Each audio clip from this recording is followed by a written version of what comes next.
All right, hello, welcome. We are live here on Sunday. This is our 8th YouTube live stream. So I like to hop on really quickly in the beginning of this intro. Sorry, got a little bit of sage going, so that's smoking out the camera. Welcome. If you are watching the replay, I just want to say thank you so much for choosing to come and give this video a shot. I appreciate you very dearly. Obviously, we're doing global peace meditations throughout this live stream. So whether you are able to make it live or not, you are able to bring that meditation effect into the world and do something really beautiful. So I just want to say thank you so much for choosing to watch. We're going to do what we usually do at the beginning here. We're going to say hello to everybody who's live, so you sit back and relax and enjoy the show. So, right, this is James Malins live. Welcome, everybody. I have a feeling that we're going to have a few new individuals popping over today, so if you are watching either on the replay or if you're live with us here, I just want to welcome you very, very much. Welcome you. Thank you. Welcome. Thank you for being here. You're dearly appreciated, and I'm very much looking forward to going through today's live with you. We've got some really interesting stuff to talk about, guys. So, X-Ray, Lydia, Yelena, Annie, Paul, welcome, my friend. Thank you for tuning in, brother. Really good for you. Good to you. Good. Right. Right, let's start that again, shall we? Paul, welcome, brother. Thank you for being here. Rick, like I say, Yelena, absolute pleasure to have you all here. Asana, Zoichka, and Anika. Thank you for tuning in, Anika. You did say in the beginning that you're new here, so thank you so much for joining. Absolute pleasure to have you here. Thank you for, like I say, giving us a shot, coming over and seeing what we're all about. So, Susie, welcome. Lol, thanks for the moment. That's alright, Asana. Getting ourselves calibrated for the live tonight. And great popcorn. Bradine, thank you all for tuning in. It's an absolute pleasure. Yeah, Nika, welcome. Absolute lovely to have you here. So, we're going to get almost straight into it, guys. It's been a very, very interesting week. Quite a lot of stuff happened since our last live stream. Quite a few intense things over here in the UK, but we've been doing good. We've been posting, we've been keeping up with things, we've been engaging with people, and as we continue to go, the time goes on. And Mummy Malins, thank you as well for tuning in. Love you lots. And Anne from Norway. Bevy, thank you for tuning in, Bevy. So guys, as you're joining us, please feel free to pop over in the comments where you're from. Brizzy, welcome, Brizzy. Let us know where you're from and how your week has been. You know, how's things been? How have you all been? What you've been up to? Lovely to hear what you're saying. And Wade, every time comes in with a beautiful comment. Thank you, brother. I appreciate that very much. Yep, if you're coming in, if you're new, or if you're returning viewer, if you're returning part of our community, then, you know, go ahead and hit the like button. You know, it helps obviously to get it out to new people who might be interested in coming over and honouring David the way we have been for the past 8 weeks. So Raina, Joie de Vie, welcome. Thank you for coming back. Deborah, it's such a pleasure to see so many of you returning week after week. It's really, really lovely. So I'm feeling good, guys. It's been a very curious week. Melin, thanks, James. Min May here from central Minnesota. Lovely, pleasure to have you here. Little Susie, good evening, welcome. Deborah says hi y'all from Buckeye Country, Ohio. Lovely to have you here. Yelena from Bosnia. Asana says very interesting week here as well. Yeah, and Raina, yeah, welcome, Raina. Yeah, absolutely curious, guys. Very interesting. And Asana, I noticed you said you were fasting, so I wish you all of the blessings with that. I know for a fact that fasting is really incredible. Deborah says, hey James, did you get my info about the Lakota people? I didn't, Deborah. I was actually expecting either an email and I might have missed it. So I'm so sorry, Deborah. It's been on my mind about 3 times this week. So, yeah, no, you'll have to send it over. And, oh, Zorin, Zoran, thank you so much for the donation. That's extremely kind of you. You're jumping straight in there, starting us off with this live with a very, very generous donation of $20. Thank you so much. That's an absolute pleasure. You know, that really helps me out, Zoran. So yeah, thank you so much. That's really lovely. Hello from Georgetown, Texas. Welcome new members. That's lovely. Thank you for the amazing message, Zoran. That's really, really kind of you. Got a smile on my face already. I'm already going to have aching cheeks. Or what does she say in Toy Story? My cheeks are killing me. Zoichka says, hi from California. What a day. James live stream in the morning and a White House live stream tonight. Interesting. What is the live stream tonight? Is it what I think it is? Because I think there's something going on at the White House, isn't there? So that's interesting. Blah, welcome back, my friend. Happy Sunday, folks. Betty, whoa, go on. Betty Yesenia from New York City. I'll be leaving an hour early to join the No Kings protest movement in the Rise Up and Sing Out rally event in Outdo Frump's birthday USA 25 nonsense. Good for you, man. I really, really appreciate what you're doing. Amazing. You'll have to let us know how it goes. Yeah, very, very powerful. Deborah, Deborah, yes, bless you. I literally messaged you just before we came into the live. I will double check that. I've been it's been quite a week getting back to everybody as it is usual. So Deborah, thank you for reminding me of that. That's gone into the brain, and I'll check that probably in the morning. It gets quite late after our lives. So yeah, but thank you again for sending that over. Very, very kind of you. Gail, welcome. Rick, hi Blah. Yeah, absolutely. Did I miss anything? No? Right, okay then.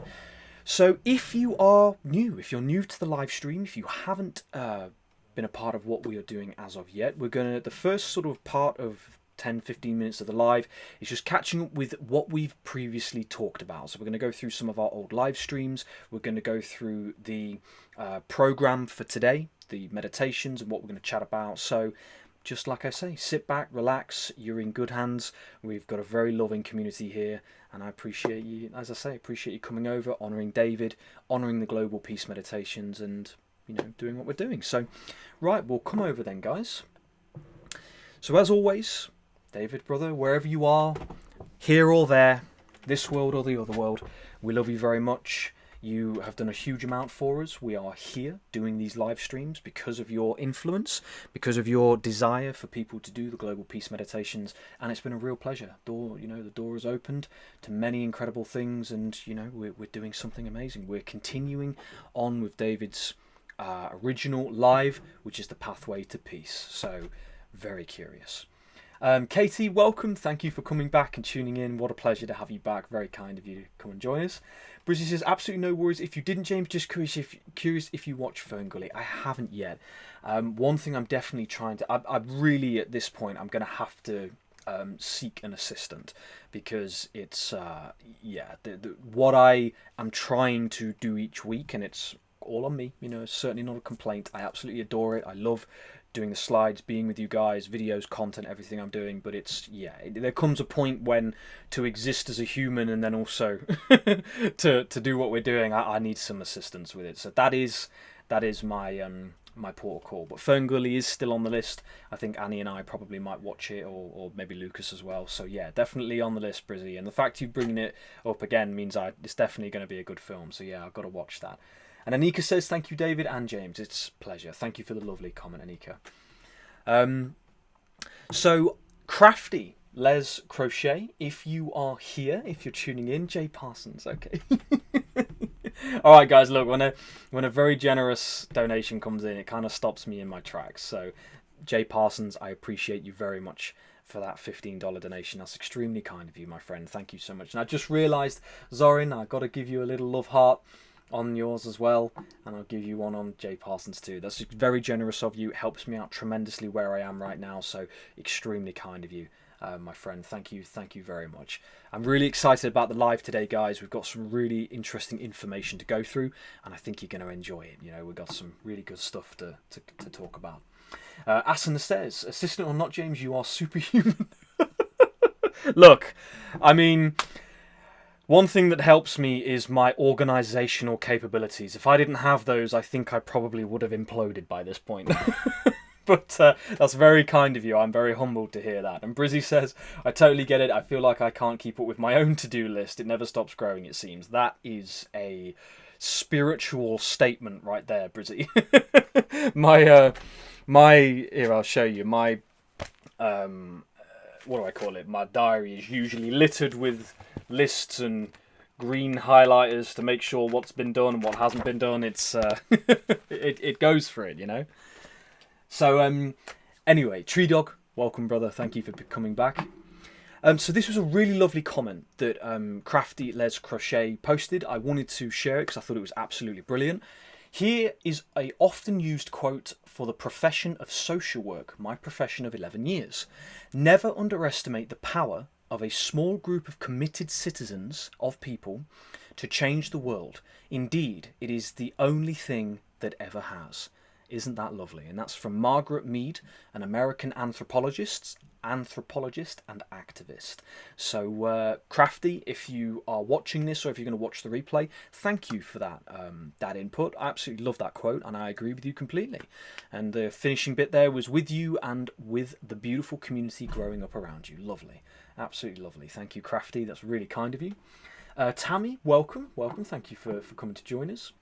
And Anika says, James, the universe will provide the perfect assistant to help you with this labour of love. That's a really lovely thing to say, Anika, and I feel that in my heart. You know, the people around me are working very, you know, Annie's hard at work, Lucas is hard at work. So, you know, I definitely need to go out there and find someone who's willing to help, you know, who's willing to come and support what we're doing. And at least for now, you know, maybe do it, you know, as an offer. I've done this in the past with a dear friend and things open up, you know, so maybe there's someone out there who's willing. You know, so yeah, totally agree with you right there. Prince Royal, are you here? If you're not here, hi also to Prince Royal. Where are you, Prince Royal? I've missed your comment, my friend. Apologies for that if I did. Send you all my love. Lucas, I'm here. Sorry for arriving late. Early start tomorrow. Yeah, Lucas has been working extremely hard. So has Annie. So he's off early, 5 o'clock in the morning. So he'll be around when he can. I did add you as a moderator on this account, brother. So you got that there. So anyway. Right, guys. So this, look at that, look. We finally filled the slide, guys. We have filled the slide. We have done 7 previous live streams to this one. Obviously, Whirling Rainbow, the Global Garden of Peace, the Unification of Humanity, and then the Pathway to Peace. That was our 7th live stream.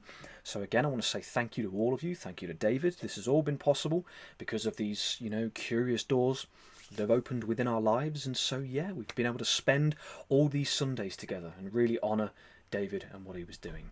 So yeah, now obviously in our last live stream, and we're going to cover this again now because we sort of, you know, we kind of overlap, and I think it helps new people as they're coming along to feel like we're not running off ahead with anything. But we're going to be talking about nature being given legal personhood. Okay, so legal personhood. Living person rights, which when you really fathom it, it's a completely insane concept that we're not just naturally honouring nature and, you know, the rivers and the forests and the trees and the oceans the way they should be honoured, you know. But that's what we talked about last week, and we're going to cover that again this week. Last week we also went over what happened over the past 1,000 years in the United Kingdom from 1066 all of the way up to 1914, and obviously the present modern day as well. And then we covered 20 other elements of nature in different countries that has been given legal person rights. So, you know, these are things that I didn't know until we start exploring this and listening and looking at it, and it's really powerful, you know, 20 other locations, and apparently there are 500 initiatives of nature being given legal personhood. That means you can't be drilling the oil, it means that you can't be deforesting colossal amounts of rainforest, you can't be polluting and poisoning rivers. So there are a lot of indigenous people, tribes people, people who are native to their lands, who have come together to stop enormous profit-driven corporations from damaging their lands and their ecosystems, which we all depend upon for survival. So yeah, I really enjoyed last week going through that with you. And so yeah, so today this is our 8th global peace meditation live stream. We're going to be just exploring what is a natural person, you know, kind of tautological, if that's the right use of that term.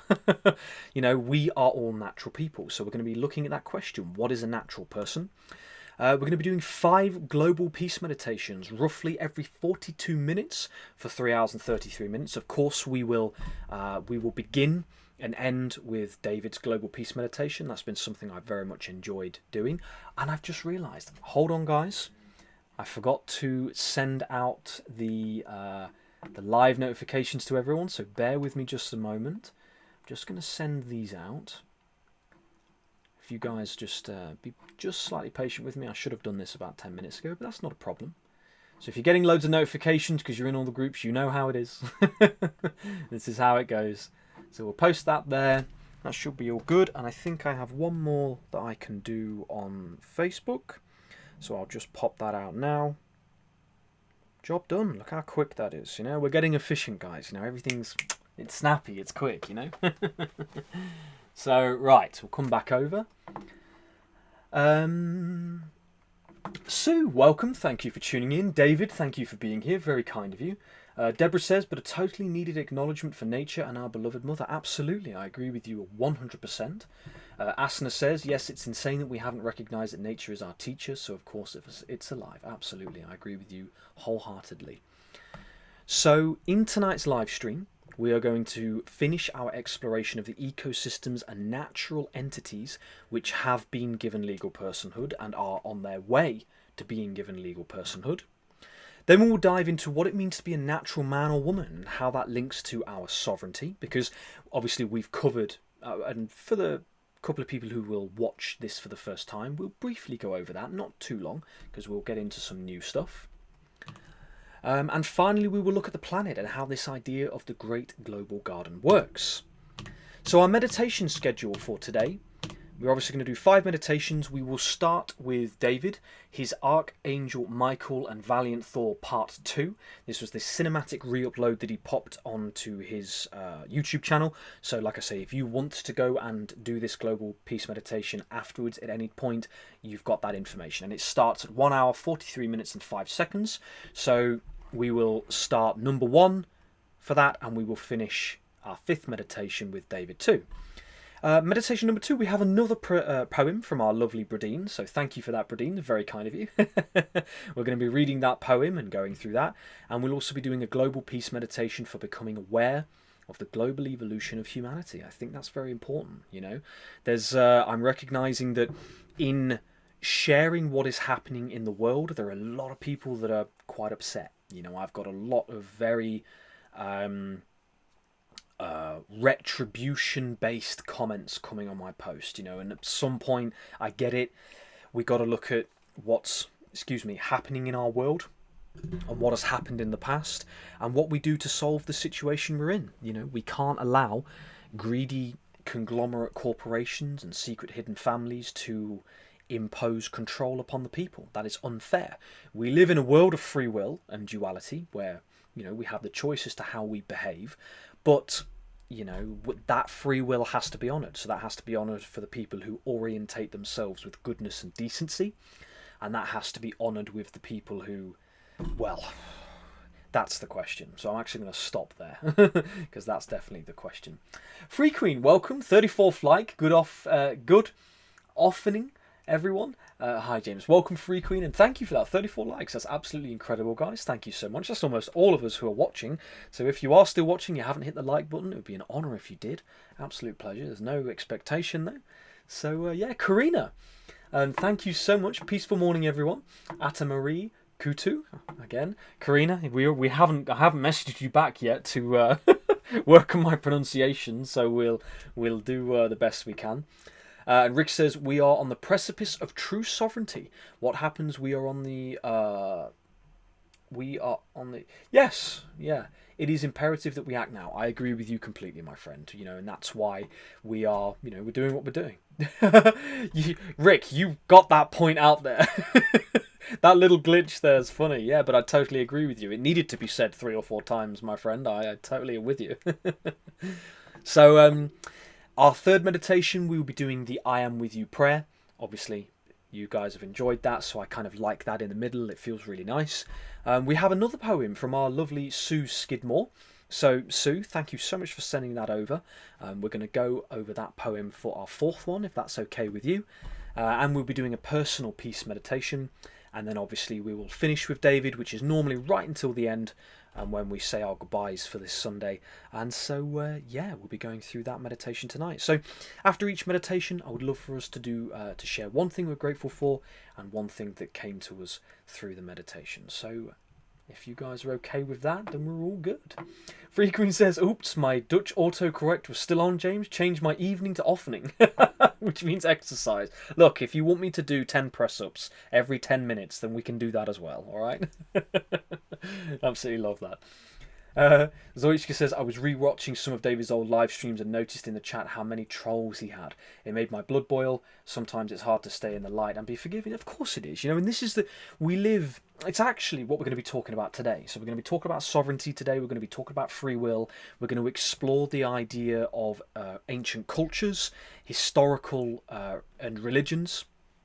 Ancient and historical cultures and religions which refer to I am. So we're going to be looking at the nature of what and who we are, this journey that we are on and why we're experiencing what we're experiencing and how we get to where we're going. So, you know, Rick has already covered that with his comment, and I totally agree with you. You know, we're looking at things at the minute. You already look awesome, James. Thank you, Free Queens. Very kind of you. And Blas says, did you get your new laptop? Is that me? I did not. I'm absolutely screamingly desperate for a new laptop, but that is a luxury that'll come hopefully in time. I'm very grateful I've got my setup, so I still do, you know, I've got my 2 screens that I've had for about 8 years, so we're all good on that front, but no, I haven't, but I'm, you know, that's one thing that in time would be lovely. And Anika says, and discernment with 3 exclamation points, and I agree with you with those 3 exclamation points, because that is imperative. Discernment is such a tremendous understanding, a principle of virtue. It's something, a skill even. It's definitely something that is very, very important. So yeah, I'm absolutely with you there. So this week I had at the very beginning of the week a little burst of 333 synchronicities. So we didn't have many, but I like to go through them. Obviously it's associated with David. So I did, you'll be pleased to know, guys, I gave myself about an hour and a half of rest and respite. I have rested. That's a massive exaggeration. I do, of course, have moments to think and clear my mind and be grounded and present and go to the gym and stuff. So, but I was playing Minecraft, and when I got to my little house, I realised that it was minus 333, and I thought to myself, that's funny. Maybe that's a little nod that my house that I was building to rest in Minecraft is like, you know, little nod. Don't forget to rest, you know. And when I was doing this one's a bit weak, you know, it's not that obvious, but I just thought I was on page 36 and it was 303 pages of my compendium of species, and I just thought that was nice, you know. So this one's not really out there.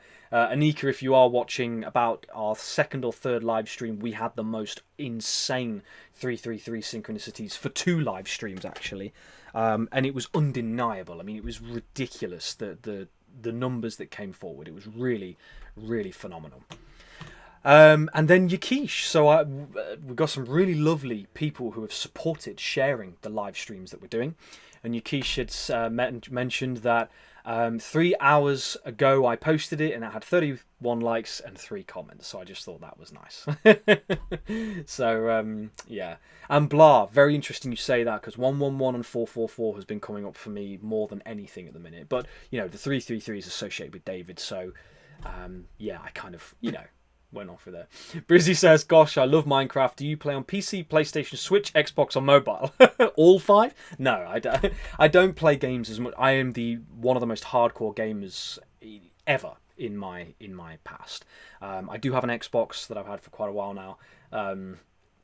But yeah, so I've you know, but I'm easy with all of them. I've you know, used to have PlayStation when I was a kid, you know, so I love them all. So yeah, I know I can tell your excitement whenever that comes up, because my nerd comes out, and I did listen to Zafra's song, and yeah, very good, very, very good. Deborah says, Zoichka, it is definitely aggravating. David will just let it pass by him. These people are just not awake yet. Hopefully they will rise from sleep or they might get left behind. Well, look, this is it, guys, you know. And like you see, we had a couple of people join into our lives over the weeks, and we just approach it with respect and love, you know. And I've had an astronomical amount of nasty comments over the past few weeks when I've approached some of the UK politics, not literally, and you just, yeah, like you say, water for ducks back. It doesn't matter, you know, it really doesn't matter. Like you got to be thick-skinned, you've got to be impervious, and to a large degree, you know, if it's just outright abuse, you just got to not care. You know, that's the real truth of it. You know, like I said to you guys last week, the lovely comments you make, the way you hold. My mum says, "Oh yes, James was an avid gamer." Yeah, I was. That's an understatement. So yeah, we got to just, you know, it's approaching it with love. It's being stronger. It's being above those things, you know, and then that's it. So I know David did a good job of that. You know, I know, you know, it's quite an onslaught. You know, some of the people were just really deranged lunatics with how they attacked him. Like, yeah, okay, challenge David. You know, don't believe what he says. You know, that's fine. That's totally fine. But like, you know, wow, like relax. You know, some of it was over the top. So I just thought I'd share again, just quickly, some events this week. So Karen, if you ever have a chance to watch this, thank you very much. She shared the video that we posted to do with honouring David's legacy. I did a little 5-minute video and she shared it in her Facebook group, Wisdom Teachings with David Wilcock. It's got 8,000 members and that was really sweet of her. So I very much appreciated her doing that, supporting us, helping share it with people. Galactic Council of Lightworkers. Again, Robin, thank you for that too. So I posted in there, got 1.3 thousand likes. So maybe some of those people might be interested in coming over. We'll see.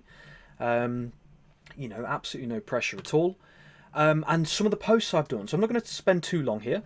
But, you know, 700, you know, we've been very busy this week. We had this is quite an intense one actually, so I'm going to quickly move over. But if you guys didn't hear, there was some very intense news from Northern Ireland in Belfast. I did post about it, got quite a bit of engagement. So we've been trying to weave in this message of unification, this message of the Great Global Garden, restoring every square inch of our planet, restoring our lands, restoring our people. You know, and so I covered a few things in a bit of a lie anyway. So this was, you know, a bit of a dodgy thing from the, you know, the Belfast police. Some nicer posts. I've foraged some wild strawberries, which I do have to go around and have a look because there'll be a few more, but they're absolutely gorgeous, these wild strawberries. So I thought I'd show show you guys these. Again, some more empowering posts. Again, going into a bit of the darkness of the world, but trying to unify people together. You know, making people realise there is a future worth living for. And then something really nice from today that that I posted only a few hours ago. In 2019, if I'm not mistaken, 500 million acres. 500 million acres of Amazon rainforest was protected from oil drilling, and this is again connected to our, you know, nature having natural living person rights. So I thought you guys would find that very nice.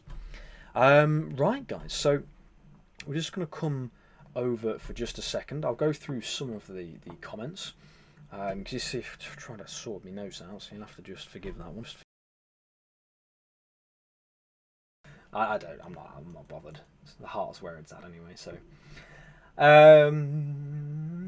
I still can't wrap my mind around people who are attacking him, threatening and stalking him. It absolutely blows me away. Yeah, well, this is it. You know, this is a big thing with when you put yourself out there online and the kind of people that come along and the kind of things they do. You know, it's, you know, what are you going to do? You know, it's just something that has to be dealt with and approached. You know, so hold on a sec here. Free Queen says that was always so endearing watching him see the hater comments and continue to show up anyway. Light worker in the arena right there. Yeah, of course. You know, look, and again, you know, I've had people. Look, the vast majority. There's two things to me. There's two things that are important to realise.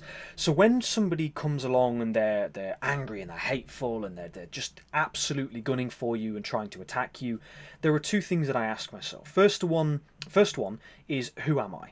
You know, if I know that I'm a loving, kind, compassionate individual, and you know I'm strong as well, you know, I know my boundaries, I know how to defend myself, you know, the kind of the energy of the lion, but I know that my ultimate intention is to be of service to others, to come from a loving place, to come from a kind place, to come from a place of compassion and passion. Then a person's opinion of me is I can take that feedback, but I know who I am. You know, that's the first key. And the second thing is, what am I talking about? You know, so if I'm talking about restoring every square inch of this planet, restoring wildlife, the sovereignty and the freedom of the people, giving our children a future, restoring soils, ecosystems, quality of food, and I'm being hated on, there's something that they ain't seeing yet, you know? So I actually, ironically, for this live, I Googled about a natural living person and a sovereign citizen. Now that is definitely tautological, because if you're a citizen, you're a part of the state. Being sovereign is being free. But in America, there's something called sovereign citizens, and they're seeking to pursue their detachment from the government and from the state. Now, when I Googled it on YouTube, the level of just blind attacking and hatred for these individuals was mind-blowing. And now, listen, if you're going to commit a crime which is directly hurting another person, if you're causing harm to another individual using sovereign citizen thing, you know, you're kind of like, we are moving to that place of goodness and decency. So that's a bit tricky there. You know, I don't really agree with that. But if you're not committing a crime, you're an upstanding individual, and you're, you know, loving, kind, compassionate individual, and you don't want to engage in the state, why are we attacking people seeking to explore their sovereignty? You know, when I was born, bless your mother, father, when I was born, I wasn't born into a stamp which was like, you know, stamping me with a barcode, being like, right, product, ship them off, make them work, get them doing the tax, you know, that's it. This is divine, you know, what? Okay, if you want to use those words, divine, God level, you know, we come into this world to be nurtured by the Great Global Garden, to love one another, to experience, to create, to explore, to expand, right? There is no government or individual that is above the sovereign natural personhood of every individual on the planet. So I just found it absolutely mind-blowing that people were taking the mick out of them. I'm like, these people, as wacky as, you know, everyone's got a character, some might be wacky, some might be grounded, whatever, but these people are actively seeking to explore the path that's away from the totalitarian government state. I'm like, am I missing something here? We're attacking these people?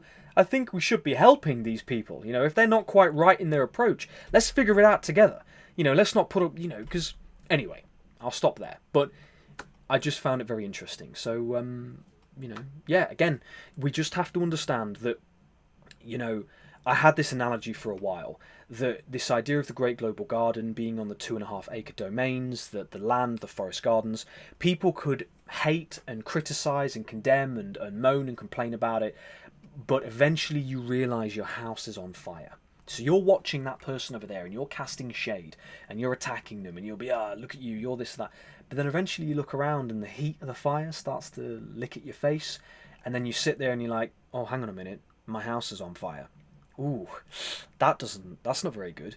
And then they start looking at you over on that field, smelling the flowers and the roses and picking your vegetables out of the vegetable patch. And all of a sudden, that doesn't look so mental. You know, that doesn't look so far out there. That doesn't look so weird or so, you know, away from modern society. So we have to trust that we're following our hearts, our path, our passion, and eventually people will recognise, you know, they'll see that their house is on fire. You know, and it ain't so bad over in the wildflower field in the Great Global Garden. Yeah, it ain't so bad over there, and you're welcomed. So, Frequent says, yeah, I hear you, James, there's always going to be haters. And look, like, we'll get into it. With the, you know, there are slides for this today. You know, so we'll probably wait and go over to there. But yeah, we're, you know, going to have to face it. We're going to have to acknowledge that it is a part of the process right now.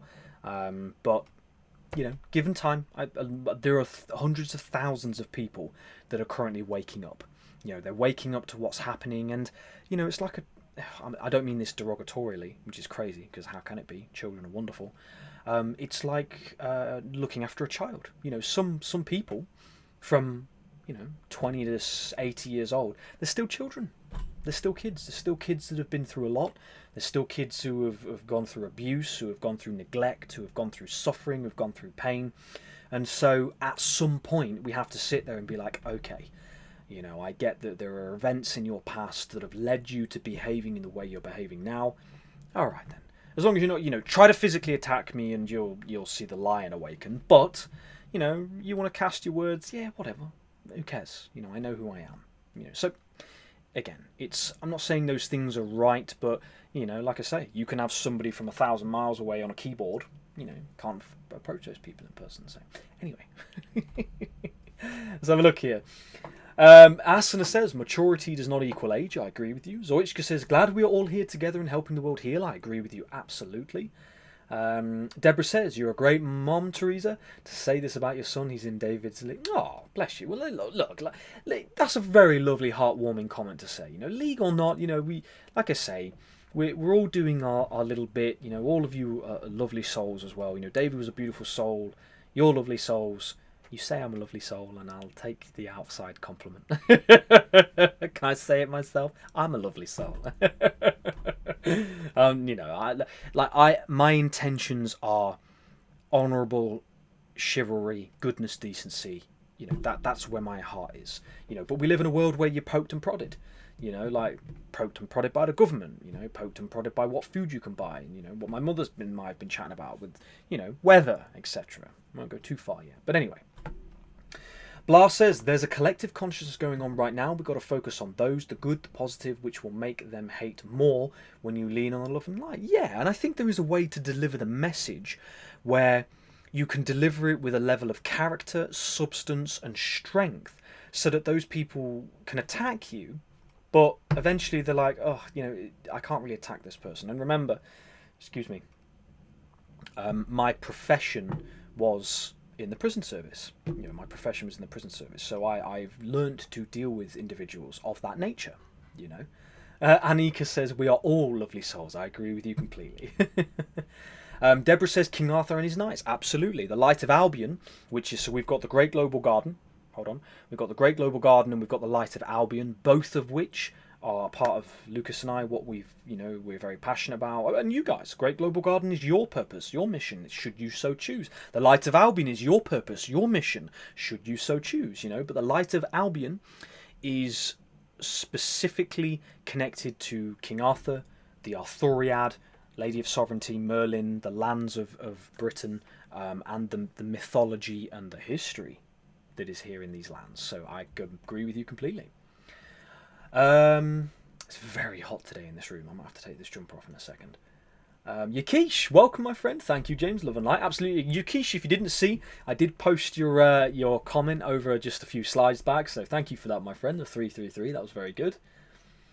What did Mummy Malins say? Where was that? I missed it. Jay Parson says David was talking about a lot of people still being stuck in the orange ray chakra and struggling to get into the yellow ray where individuality is learned. Guess it explains the pushback to sovereignty. But absolutely, it's a very good comment. Like if an individual is not ready yet, because remember, to be a sovereign person means to be self-reliant, self-dependent. It means to take absolute and complete responsibility for everything that happens in your life. So not everybody's ready or willing to do that, so you're absolutely right. We've got to factor that in.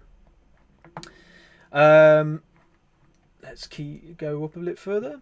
Rick says their behaviour is a reflection of their character and current mental state, not a reflection of your worth or the quality of the video. Absolutely.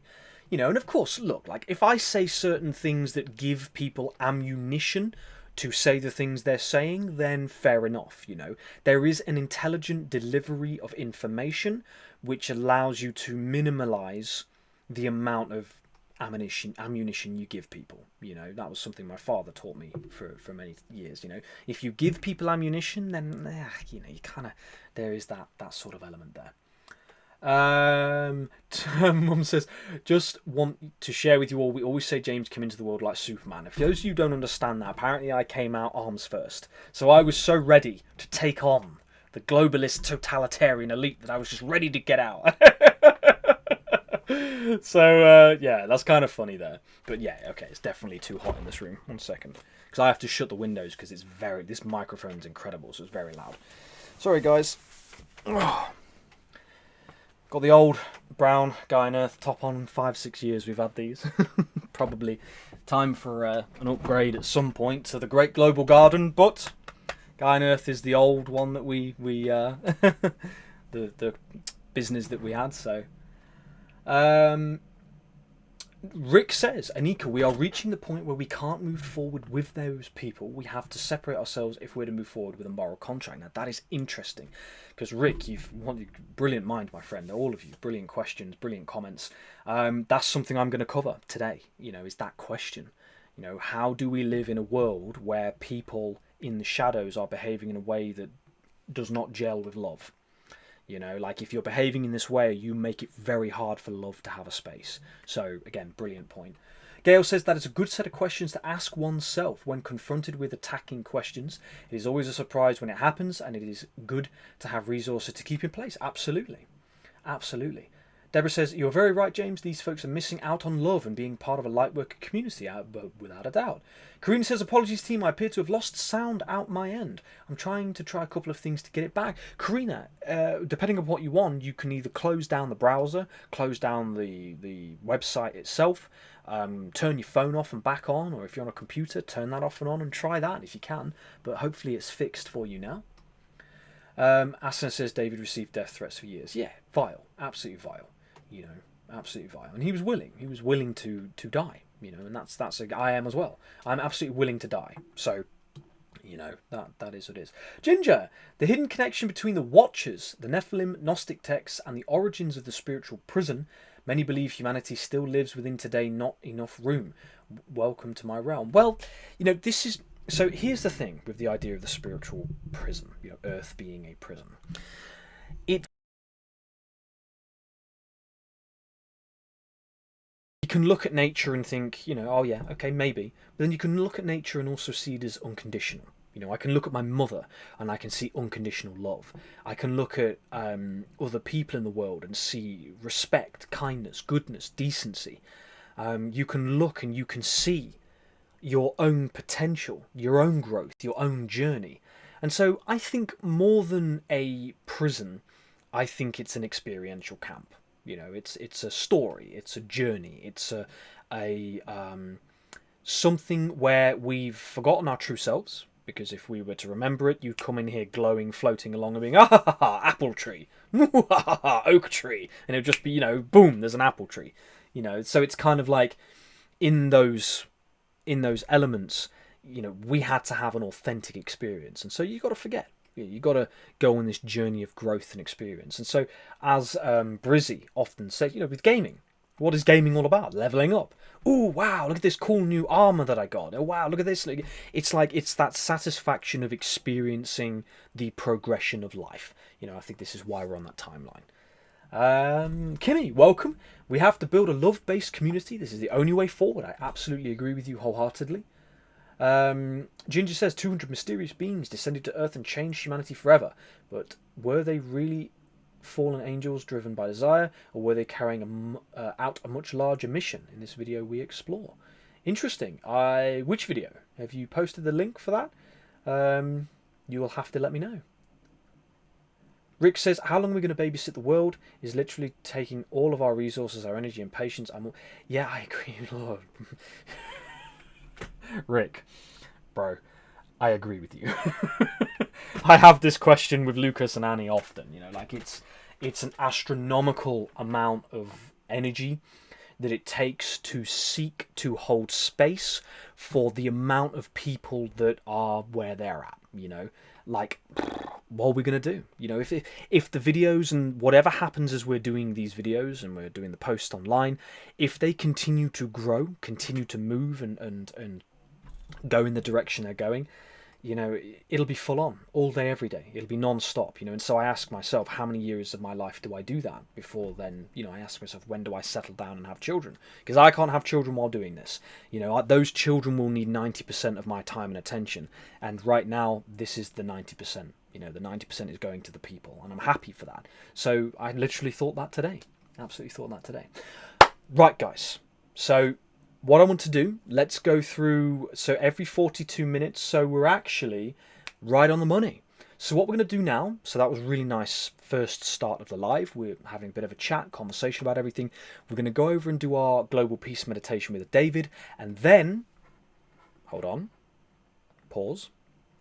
We are going to go, over our examples of nature being given personhood, and then remember after that we're going to go into the sovereignty. So then being a natural person and understanding our sovereignty, which is directly connected with peace on earth. So let's come over, spend a bit of time with David. I'm just going to bring you back a second while I pop David up. I'm going to go across here, go back again, and we're going to do our global peace meditation. So take a nice deep breath in, guys. Take a nice deep breath in. Get yourself nice and relaxed. Nice and relaxed.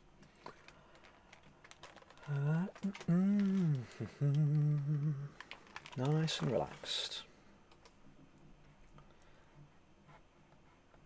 Button. Because I don't want to keep talking and I've already been... Oh, Randy Cooper says, hurry, I have to clean my dishes. Okay.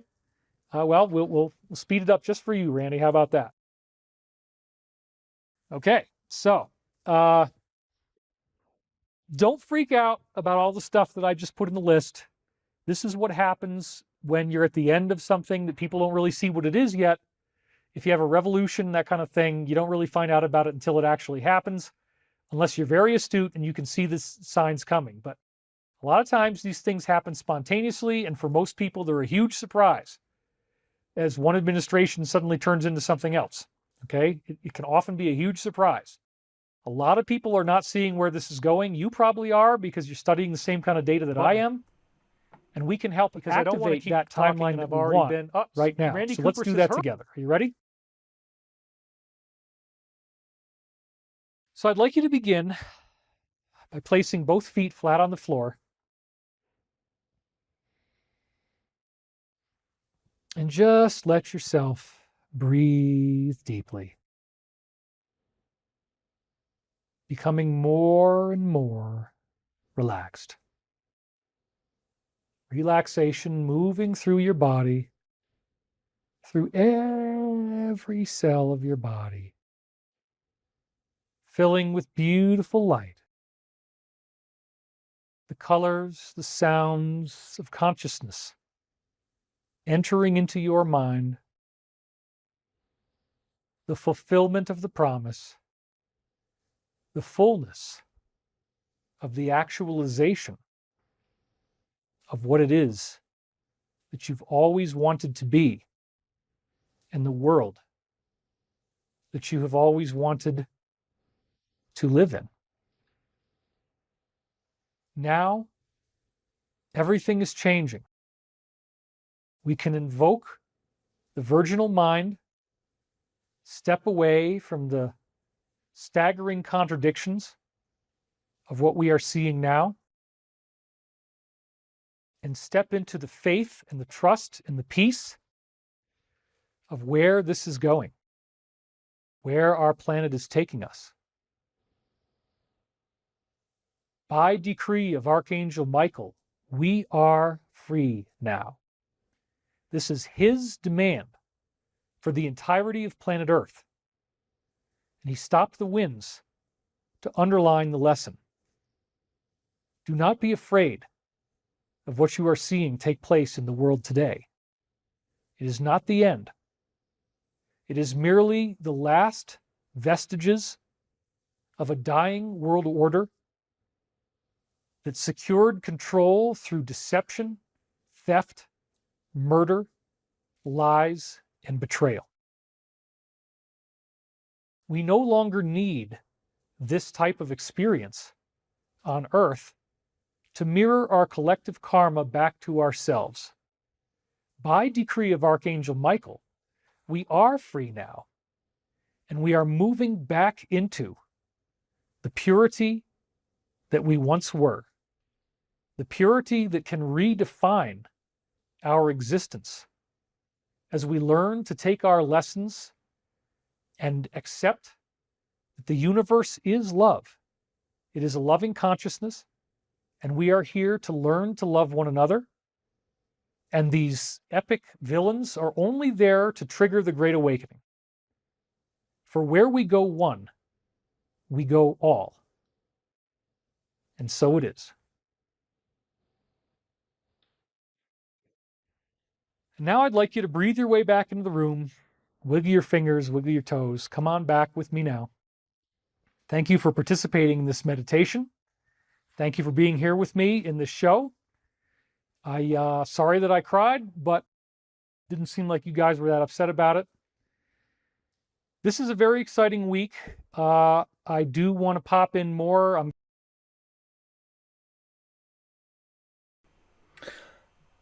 Okay, guys.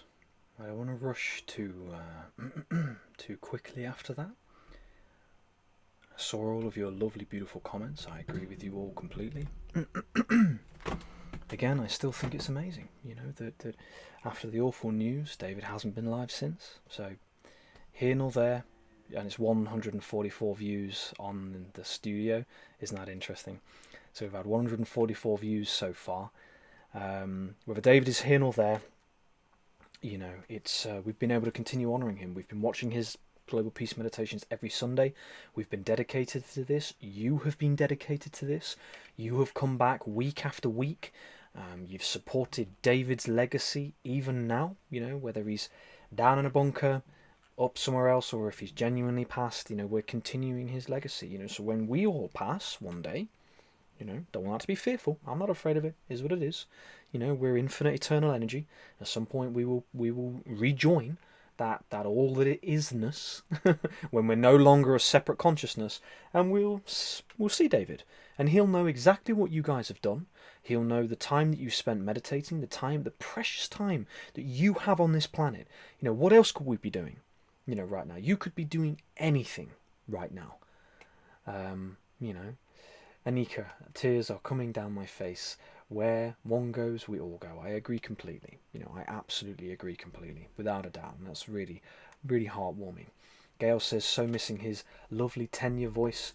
Wish he could have played his guitar for us. Yeah, I think there is a song of his. I don't know if you've seen that, Gail. I know we mentioned it before. Rick says he may be gone, but he will always live on through us, and the internet is forever. His voice, well, we heard for generations. Absolutely. Yelena with the love, Zoichka with the love. Where we go one, we go all. Nancy, welcome Nancy. Thank you for that. Totally agree. Yelena says, glad your doggy is meditating with us. Yeah, I did see. Who is it who said that? Zoichka. Very nice. Short and sweet, but his words are still so relevant today. I agree with you completely. Let's come over here. Suzanne O'Shaughnessy, welcome Suzanne. Thank you for being here. Tammy, Free Queen, all good. Good to see. Beautiful guys. Just making sure I got through every comment. Chose my job, so it was career. Yeah, amazing. Me too, Kimmy. 4-hour naps are frequent on my end. Yeah, I normally do 46-minute naps. 45, 46 minutes usually. Bless you, Kimmy. I'm sorry. Yeah, I agree with you. You know, it's tiring for all of us. It is. I agree with you. Anybody who feels tired, exhausted, fed up, miserable, angry, who can blame you? You know, who can blame you? But remember, as long as there is this is what I come on. Remember, the future is but an ember burning in the hearts of the just. When I first did one of my lives, it might have been a little bit cheesy at the time, and I thought about it as like, is that cheesy? But it's very much V for Vendetta. It's very much the Guy Fawkes. Remember, the future is but an ember. I can't clean my glasses properly. Remember, the future is but an ember burning in the hearts of the just. I think that's cool, you know. Rick says, British monarchs included David I of Scotland and Henry I of England actively recruited Flemish noblemen to secure their borders and establish law because these real-world Flemish knights. Yeah, well, this is it, you know. So, right, guys, we are going to go. 53 likes. Wow, 53 likes. That's almost the entire amount of viewers. That's really, really beautiful of you all. Thank you so much. I'm desperately trying to clear these glasses, but it looks like I need some proper glass stuff in here. Hold on, guys.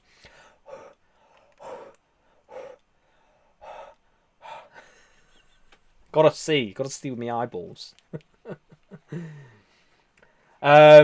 Mama says, James, you'll have to share one of your early lives. I don't know if I can, Mum. I was a bit rough around the edges in those days, and I used to swear a little bit. Well, I don't swear at all on lives now, but I did swear quite a bit when I was a younger teenager. Not that I don't off the lives at all. Goodness me. How dare the suggestion that I swear at all after the lives. No, but maybe. That would be interesting. I mean, I've been doing it, I mean, how many years ago is that? 10 years? When did I start? When I was 20? 2011? 10, 11 years? So yeah, it's been a long time. It's been a long time. Right, guys. So let's get into the content for today, shall we? Let's get cracking. So that was 42. So adding on to another 42 onto that is 1 hour and 24. 1 hour 24. So I'll keep an eye on that. So right now we are going through examples of nature being given personhood. So guys, as well, proper eye stuff. Yeah, I know, I need that. Definitely need that. Guys, if you're willing, I'll pop a little super chat goal like we have been each week. You all have been beyond generous with your support and love of me. Obviously, you know I'm doing this absolutely full time. Not a single penny is expected in any way, shape or form from anybody.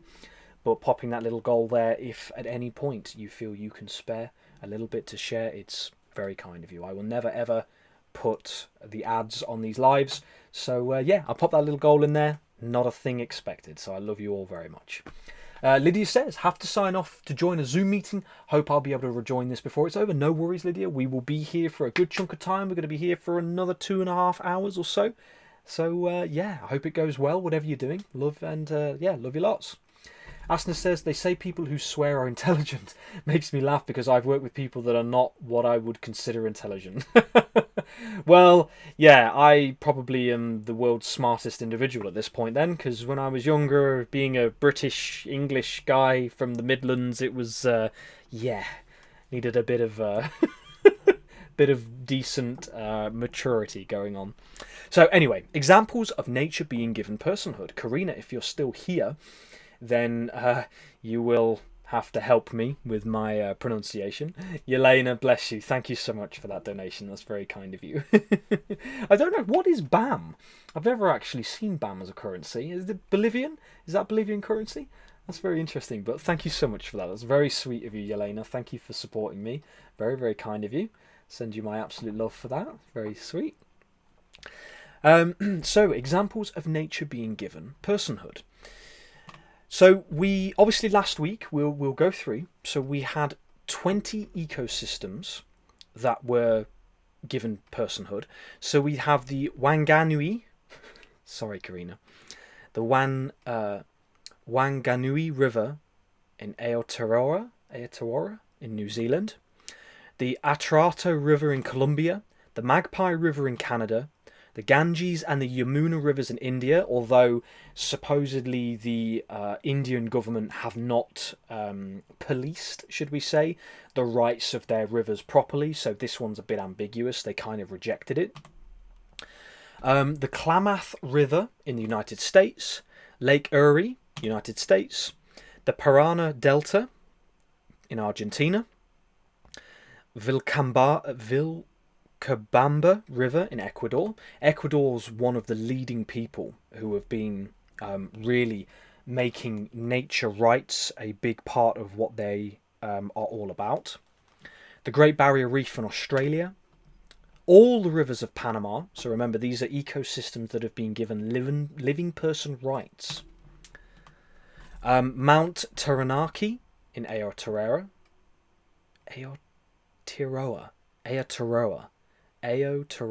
New Zealand. I did learn the pronunciations of a lot of the New Zealand names, but I haven't wired it into my brain yet. The Galapagos Islands in Ecuador, Los Cedros Cloud Forest, Ecuador, Colorado River in the United States, the Maranon River, Peru, Mar Menor Lagoon in Spain, the Tapajos River in Brazil, Manumim in USA, Lake Winnipeg, Canada, and the Chiquita River. So again, the reason why I wanted to share this with you is because this is really powerful. If we can give single ecosystems living person rights, if we can give ecosystems living person rights, which means they have a right to exist, they have a right to be respected, they have a right to have clean water and clean air, then why can we not do this to the entire planet? So this is a way for all of the population of Earth, should they so choose, to get behind. They can get behind this understanding and philosophy that planet Earth has living person rights. And so if we're going to drill, frack, mine, if we're going to butcher the earth with monoculture, chemical, industrial agriculture, we've got to start to recognise what's going on here. You know, we are genuinely abusing and deteriorating our world. You know, we've got to do something about it, or stop the people who are doing something. So here we have, so what does this mean? So you can have a look here, the IC magazine, 20 Stories of Nature Rights Across the Globe. So they are opening chapters of a global transformation that is restoring balance within the living world. For indigenous nations, it's a return to traditional law that colonial systems tried to erase. Now, for those of you that don't know, colonialism is the colonization. It is the invasion of a land to take their lands, to dispossess their people, to scatter their people from their lands, and to take it for themselves. You know, this is why the British monarchy is said to have 6.6 billion acres of land. But it is not enough to pass symbolic resolutions. These rights must be defended, enforced, and lived out in practice. So I took this article from the IC magazine up here. It seems like it's a bit AI written, so you'll have to forgive that. That means reimagining economies built on extraction, which is mainly extraction of wealth, the extraction of resources like gold, diamonds, rubber, all these kind of things, palm oil. Challenging governments that treat ecosystems as expendable and creating guardianship that is rooted in responsibility. That's very AI. The movement for the rights of nature is, at its heart, a call to reciprocity. It reminds us that justice cannot stop at human borders. Very true. So meet Te Urewera, the New Zealand rainforest that has legal personhood. Karina, bless you if you're still here. This is from our beloved Karina. Here's the article, the orionmagazine.org. Meet Te Urewera, the New Zealand rainforest that has legal personhood. In 2014, the Tuho Nation, I thought I'm pronouncing that right, but I might be wrong, Tuho Nation, set a completely new precedent in the fight to regain their stolen land. Now, 10 years later, reconnecting new generations with Te Urewera is critical.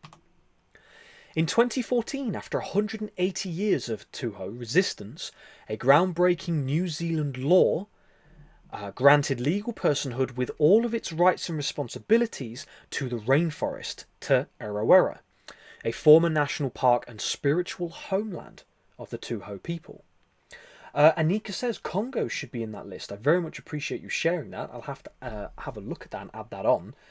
Yeah, definitely. If that's the case, then it 100% should be. Let me just write that down.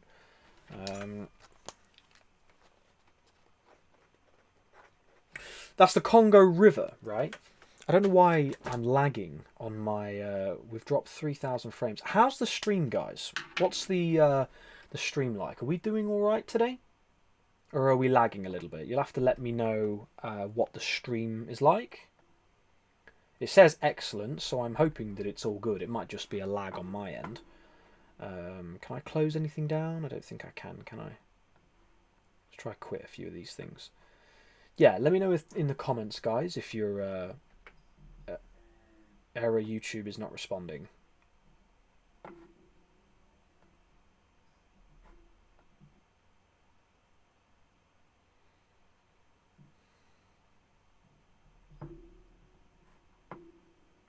Hello, are we back? I hope we're back. It's lagging a bit for me. Excellent stream on my end. YouTube is not receiving enough video to maintain smooth streaming. As such, viewers will experience buffering. Are we all good? Stream is great. It's mostly good, but I had a couple of choppy moments. Pausing, glitching. Excellent stream on my end. Mine keeps cutting. Could be at my end. All good. It's lagging a bit, but not too much. Mine is lagging. What a shame. What's going on? How bizarre. Analytics, stream health. Poor error. YouTube is not receiving enough video. Well, how do I fix that then, guys? Technical difficulties, guys. You know, we didn't have any for a while. So we had to get a few in there, didn't we? It says we're all... I think we're good now, even if it says we're not. Let me click Open Studio. Oops. Let's go back. Oh, come on. Sorry, guys. What's going on here? There you are. Hello, everyone. Right, hold on.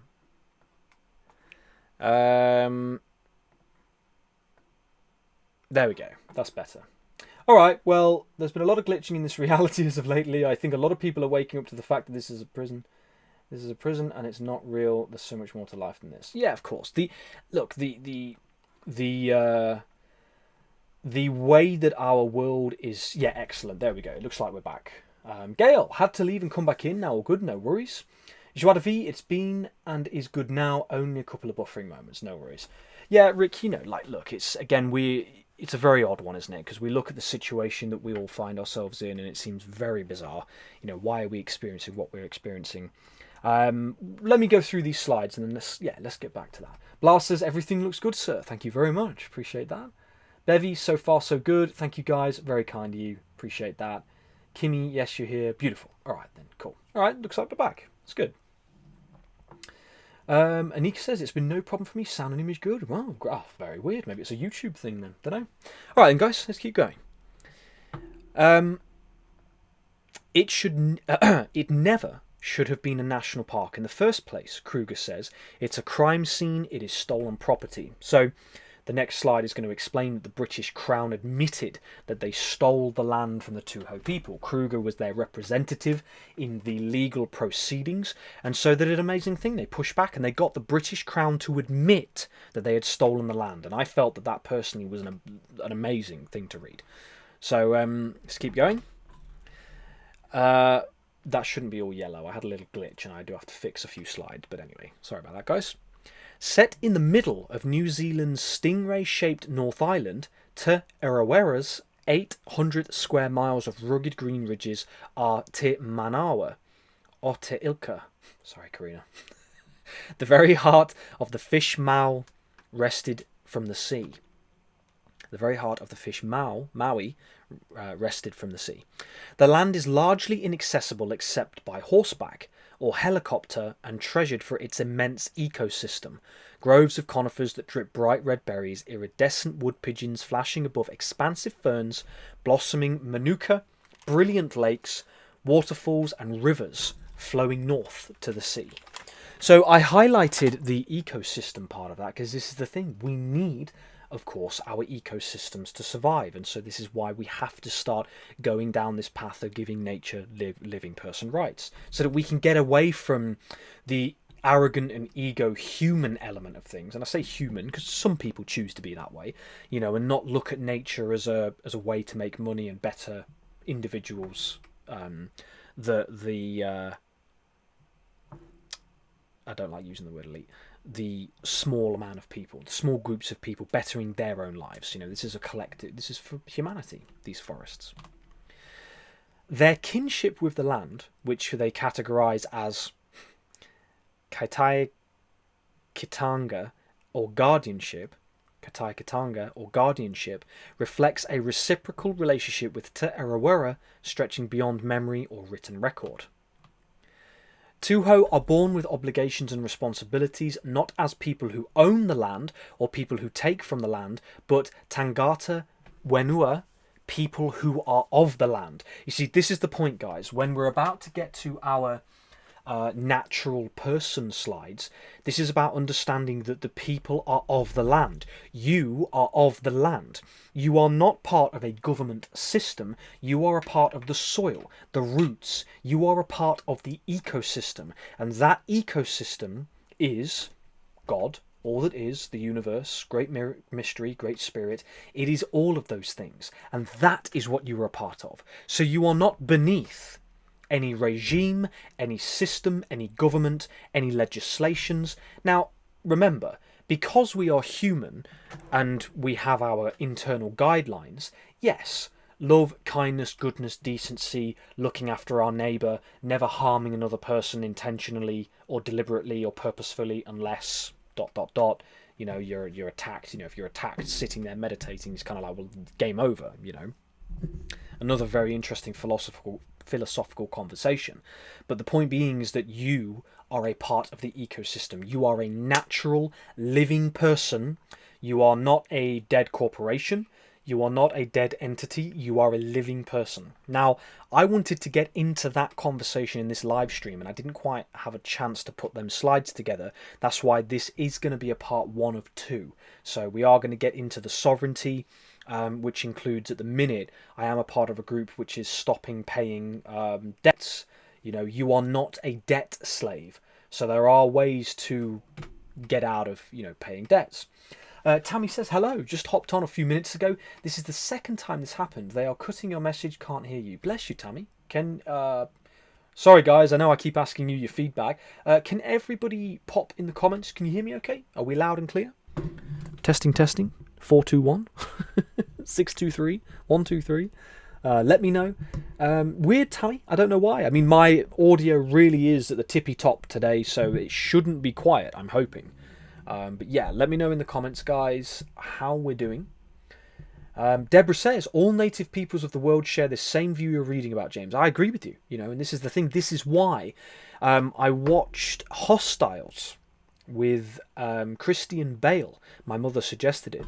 And you will hear, oftentimes, the... what do you call them? The people who sought to colonize America, there's a name, but I can't remember, those individuals, they will refer to the Native Americans as savages, right? It's always this savage, it's this beneath, it's this uncivilized, inhumane, when being in, living in harmony with nature is not savage. You know, but this is the perception that a lot of these individuals have. You know, this is why, and I mean this with all the love in the world for anybody who loves their manicured lawn. If you love your manicured lawn, full disclosure, I love you dearly. You might not like hearing this, but I still to this day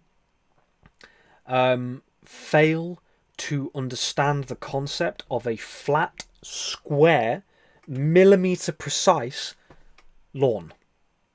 Blows my mind. You know, I love seeing lawns or pieces of land that have wildflowers and herbs and stinging nettles growing up that I can go and fry in butter and eat. You know, I can't eat the 1.4 millimeter blades of grass in the manicured lawn, but I can eat the daisies. You know, can I eat the daisies? Yeah, no? Don't quote me on that. I can eat the dandelions. I can eat the herbs that are growing around. I can eat the agrimony. I can eat the King Robert that we have over here. It's not a person, it's a herb. So, you know, we have to understand that these savages were living in harmony with nature. Rick says, look, people say that it might be targeting a specific group, but it's time that we had this conversation for thousands of years. Ancient civilizations have found themselves at the same point as us. I agree with you. Absolutely. Without a doubt. Mary says, no offense, pilgrims. I'm a pilgrim. I love Grimm's fairy tales. Love like I love. Yep. David says, my lawn is manicured by the rabbits. Look, that's fine, David. If that's the case, that's totally fine. Conquistadors, pilgrims, pioneers, US military have all been conquerors in America. Brilliant. Sorry, guys. Yeah, thank you for sharing. The pilgrims. Deborah said the pilgrims. Fear means... Mary says the pilgrims. Yeah, I get you. Yeah, absolutely. So, you know, that's it. You know, like it's... And there is a beautiful moment in that movie, Hostiles, where one of those individuals goes up to the native... gentleman chief Yellowhawk, and he offers him tobacco, and he says, please forgive me, you know, forgive me for what we've done to your people, you know. So yeah, again, look, if I upset anybody with the lawn comment, I apologize. Sai says, hey, when is the next meditation? It is in about 9 minutes. So Cyclone, thank you for tuning in. I don't know if I've seen your name before, so it's an absolute pleasure to have you here. If you want to stick around, in 9 minutes we're going to be doing our next meditation, so it'd be lovely for you to take part in that. So yeah, and Crafty Les, by the way, I don't know if you noticed, or if you were here, but in the beginning of the live, we shared the comment that you gave, the one which talked about being a carer, and the quote you gave. It was lovely, so thank you for sharing that. Tammy says they're cutting you off again. I don't know, Tammy. I'm not sure. Are you sure it's not on your end? Because I think people are able to hear me okay, but I'm not fully sure. You know, I think I've got excellent stream, is healthy all around. So apologies if there's a difficulty on my end. We seem to be good at the minute. No worries, Crafty. I'll show you really. Well, yeah. If you quickly go back, you might check it. Tammy says, solar activity is so great, James. Lots of glitches. Got to leave to take care of my ex. He was injured in 2021, and oh, bless you. I'm really sorry to hear that, Tammy. I send you my love. Send your partner, your ex, my love as well. Yeah, sorry to hear that, Tammy. All the love to you. Right, okay. So, sorry, guys. Carrying on. In the 1800s, the British Crown besieged Te Arawera, displacing her people through a brutal scorched earth policy. That's basically burning all of the land, burning the food, and getting rid of people that way. Many who weren't murdered would die of starvation. Despite Tuho refusing to sign the Treaty of Waitangi, New Zealand's founding document defining relations with Maori tribes, the Crown confiscated huge swathes of land. In 1954, the amalgamated land was enshrined as a national park, and Tuho holdouts living in and around Te Arawera found themselves further locked out by their environmental restrictions. So basically the national park meant that nobody could live in it, and this was where they lived. This was their homeland.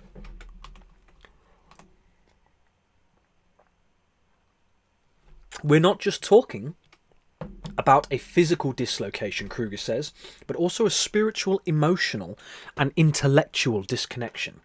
Livelihood, language, cuisine, poetry, music, dance, dreams, names, everything about Tuho springs from the forest. In the 1970s, a tribunal was formed to address the New Zealand government's past treaty violations. After years of internal discussions among the Hapu, Kruger was appointed chief negotiator. Core to the fraught negotiations was the return of Te Arawera. And this is the big one, guys. The Crown admitted they had stolen it. Tuho were not asking for a transfer of assets. They saw Te Arawera as a living entity with its own manner, spiritual authority, and Maori life force. The rainforest belonged to itself. This idea is not a new invention, Kruger says. What is significant is that Parliament chose to acknowledge and back it up by law. So this is massive, guys. You know, this is absolutely huge. So this is really massive. This is really huge. They admitted it, you know, and they backed it up. So if they can do it once, they can do it again. Of course, we talked about this last week. In 2014, Te Arawera was delisted as a national park to become the first ecosystem in the world recognised as having legal personhood. In the same way that a human being or corporation is treated in court, Te Arawera is imbued with the rights, powers, duties and liabilities of a legal person. A board of 8 Tuho representatives and 3 from the Department of Conservation, with Tuho chair in perpetuity, speaks on her behalf. I really loved that. That was beautiful. Overseeing management based on what bush crews living in her 4 remote valleys observe and report. And the Crown admitted it was stolen. That was the big one. So that was the big. This was the big thing for me. If the Crown, like I say, if the Crown could admit it, then there's no doubt a path here. You know, there is a path for us to do something about what's going on. Unify the people and let them know that this is the path we can go down.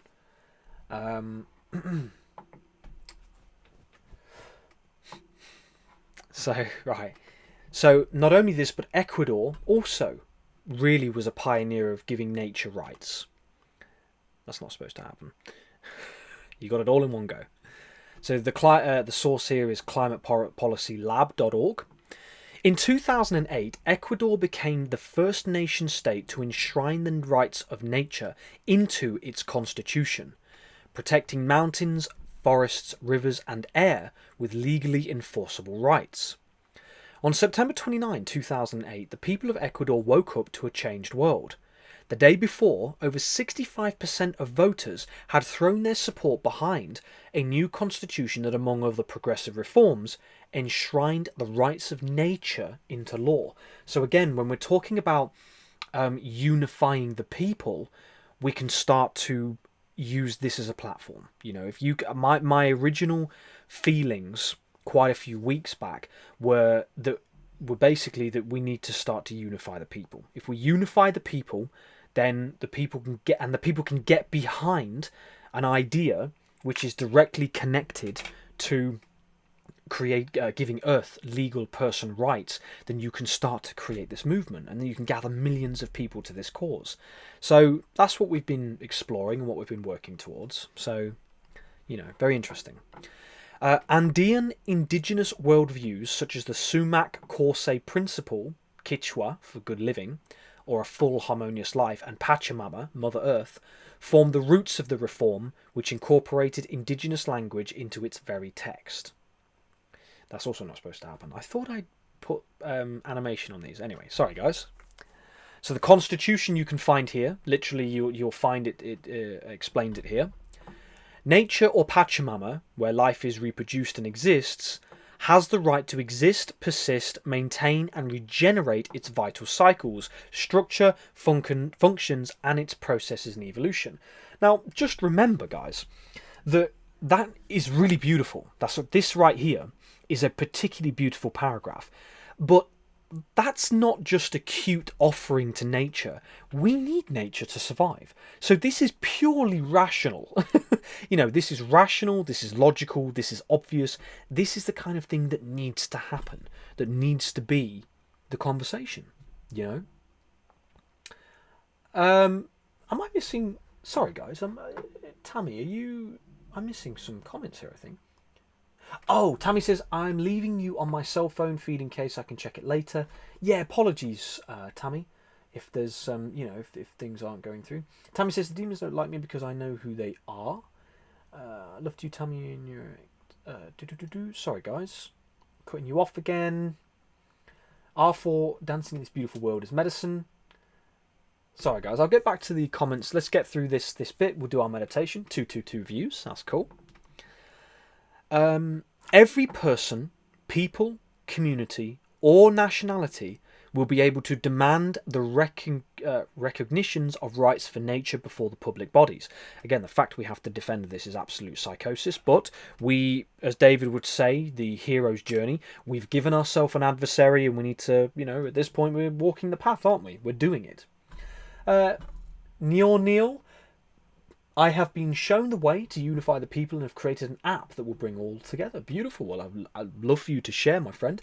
Maybe send to me afterwards. Would be great to have a look. That's really cool. Trinity 6371. Am I missed somebody? Sorry if I have, guys. I don't know if I've seen the comment from Trinity. The Ecuadorian referendum galvanised the growing indigenous-led rights of nature movement on a global scale, with governments from local municipalities to the state level following suit. Okay. The idea that ecosystems could have rights is hardly new, given that indigenous communities the world over have been seeing natural entities as fellow beings for tens of thousands of years. I apologise for forgetting, but whoever wrote that comment a moment ago, you're right on the money. Right here. So I totally agree with you. Indigenous people have seen this for a very long time. It's how we've lived for thousands of years. What is new is the coding of this worldview into legal frameworks. This can sound unconventional and even unrealistic, crazy, but nature is not the first non-human entity to be given rights. Corporations and businesses are also treated like legal persons, and almost everywhere in the world are able to own property, sign contracts, and be sued just like a human person. So here's the thing. We all are part of the choir. We don't need to be converted or convinced. But this right here, a lot of people who are like, nature being given rights, that's weird. It's not alive. It is alive. And if you want to say that, then most people who've got businesses or corporations, they have legal rights. So the fact that nature doesn't, or we're not exploring that, is mind-blowing, you know? So, yeah, I love this. Ecuador, New Zealand, loads of places, you know, a lot of places in the USA, supposedly India, although apparently they've gone back on it, which is a real shame. You know, that's a real shame that they may have done that. The government, you know. Worldwide, there are over 500 ongoing initiatives related to legal rights for nature.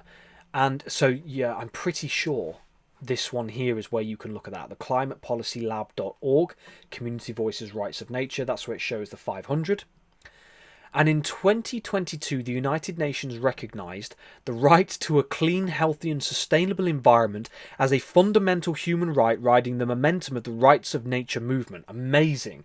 Again, the fact that this even has to be a question is just mind-blowing, but it's the world we're living in currently, so it's good. You know, this is what we need. We need clean air, clean water, the right to grow our own food and have a forest garden, because the forest garden is connected to the Garden of Eden. The forest garden is the unconditional principles of love and support which allow a human being given time to spend a lot more time being creative, existing, living as a being instead of purely surviving. So, yeah.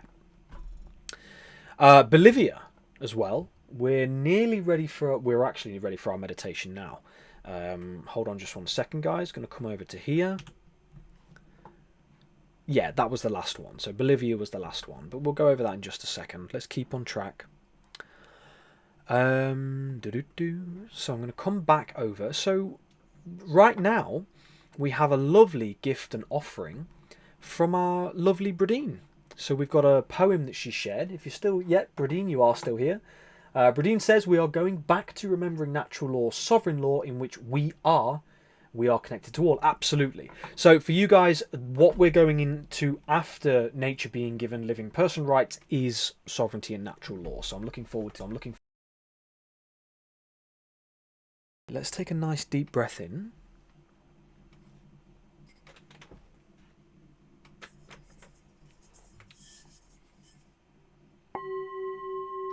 Hopefully that's not too loud. Uh-oh. Alright, guys. So, take a nice deep breath in. And as you breathe out, just relax.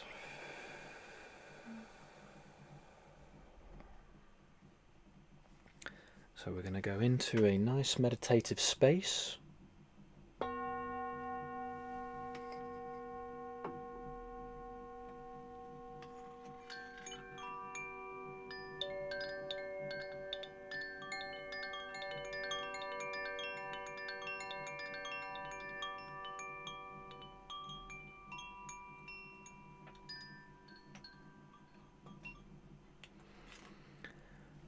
Okay, and then what we're going to do, so we're going to move into our meditation. I'm going to share the poem that Bradine sent over to us.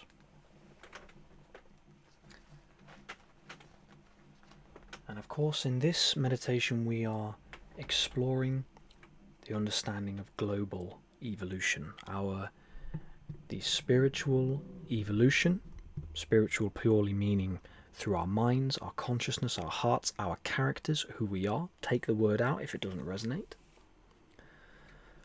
Okay, so first we will share this lovely poem from our dear Bradine. The Tapestry of the Stars. We are never truly healing alone, even when the night feels heavy and we are on our own. For beneath the surface of the quiet mind runs a luminous thread, subtly intertwined. We are nodes of light in a cosmic loom, weaving our warmth through the infinite gloom.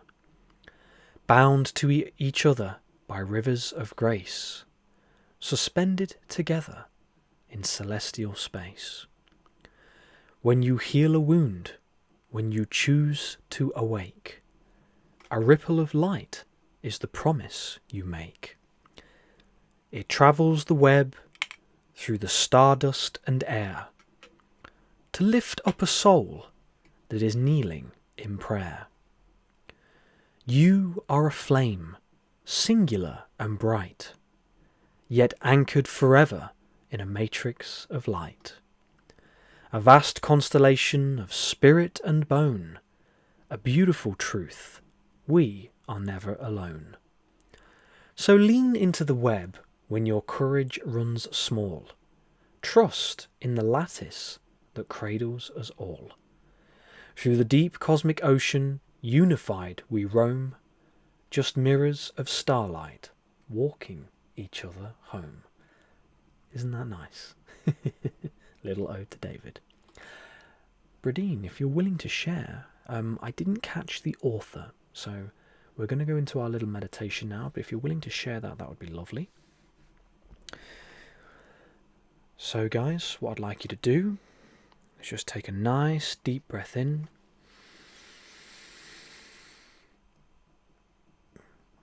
And as you breathe out, just relax.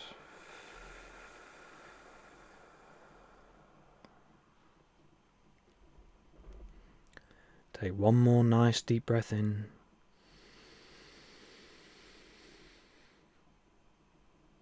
And again, as you breathe out, just allow yourself to relax.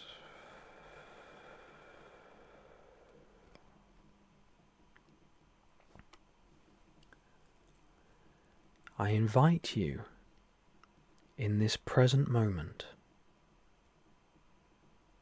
to anchor yourself in the knowledge that these meditations that we're doing are having a very real and visceral effect on humanity.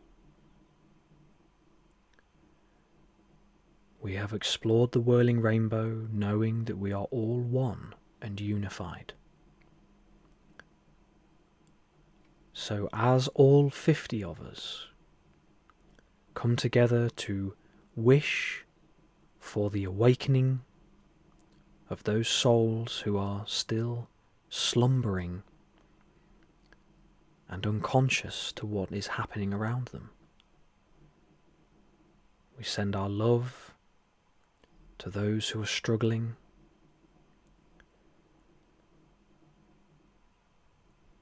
and we give our courage and our heart to the evolution of humanity and the journey that we are taking back home. Knowing that as we embody love and goodness and decency and the character of those brilliant people who came before us, David, Princess Diana,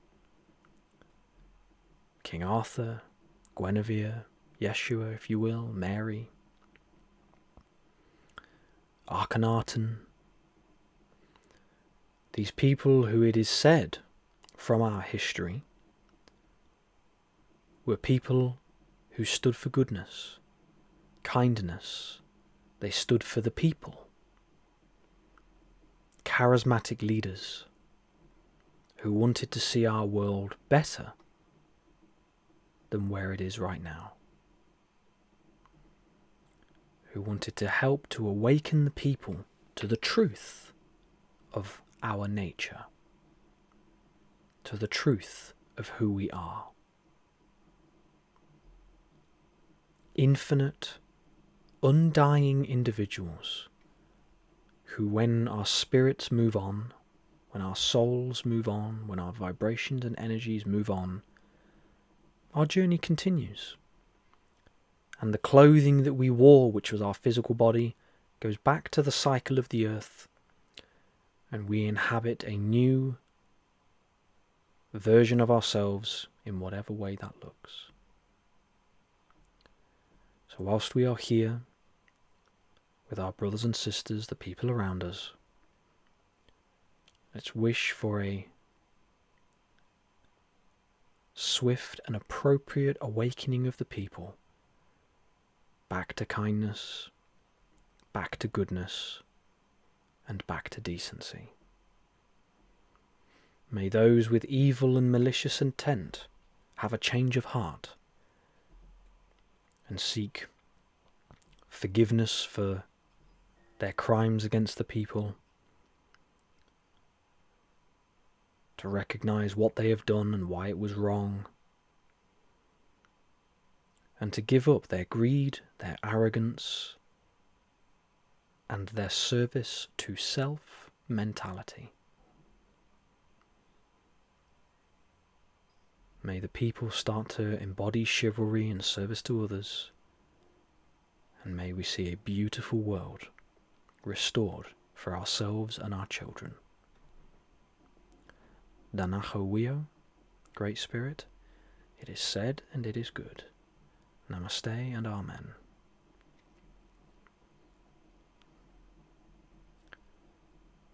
Take just a moment now for yourself, for your own thoughts, your own presence. And then whenever you're ready, please feel free to come back to the room.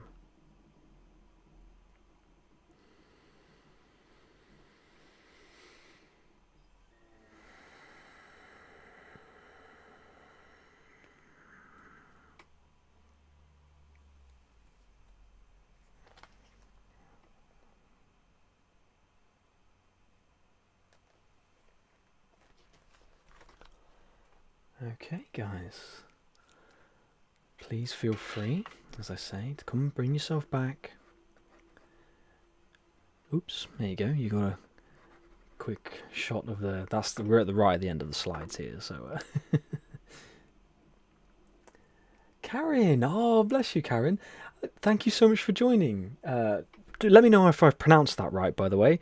We did a little thank you to you in the beginning. I don't know if you saw that, but we did a little thank you for you sharing the video that you did and allowing us to post in the wonderful Facebook group. I shared a screenshot of your Facebook group and of the lovely post you did. So thank you to that. So everybody, if you're watching...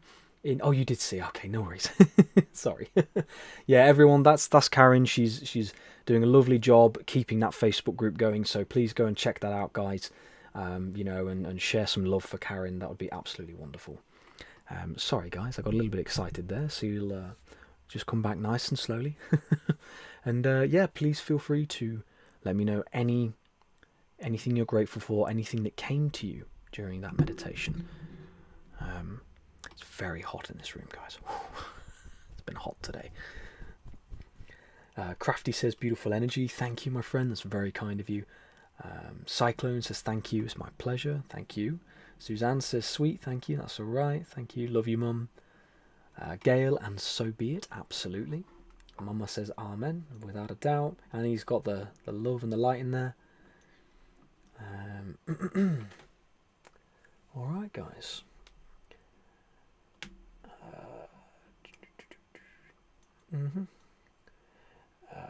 I've always admired the Irish community in New York. You guys also have castles I hope to see someday. Yeah, be lovely, beautiful. Alright, guys, I think we're caught up.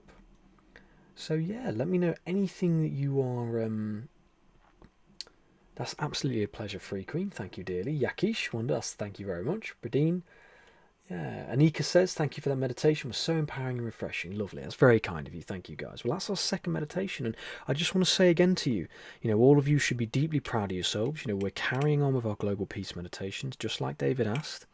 Great Popcorn says it felt great. Love that. Rick's sharing the love. Thank you, Rick. And Karen with the love again. Very kind of you. Suzanne says, sweet. Thank you. Yeah, I think I mentioned that. Kimmy, thank you, James. That's my pleasure, Kimmy. Thank you. How are people sharing stuff like that to you in real time? I would like to contribute. Absolutely, my friend. Would love for you to contribute. So we've got... Hold on a second. I can show you. Can I? Where is it? Where is it? Where is it? There we go. Whoopsie. Wrong one. So up here... So we've got, that's actually changed now, so I need to change that. We've got the, on Facebook, we have the Great Global Garden. So on Facebook groups, we have the Great Global Garden. We're on Telegram as James Malins. We're on Discord as James Malins. You can message me on Facebook. You can message me on Instagram, TikTok, wherever. On my website, I have email. So Rick, whatever is right for you, my friend, I will absolutely try to get back to you. This one I do prefer. sorry. Telegram is a really good one because we can kind of be nice and close knit. We can chat with each other. You can send things to me, and because Telegram's on my computer, makes it a bit easy. So for you guys who are watching, please feel free to, as I say, hit the like button if you haven't already, and you know, come and join us. You know, we're over here. Oh, look how clever that is. Well done, James. Sorry, guys, just bigging myself up there. Our third meditation is going to be 2 hours and 9 minutes. That makes life really easy for me. I forgot I did that, so there you go. Now we know. Oh, did abs. I'm hurting.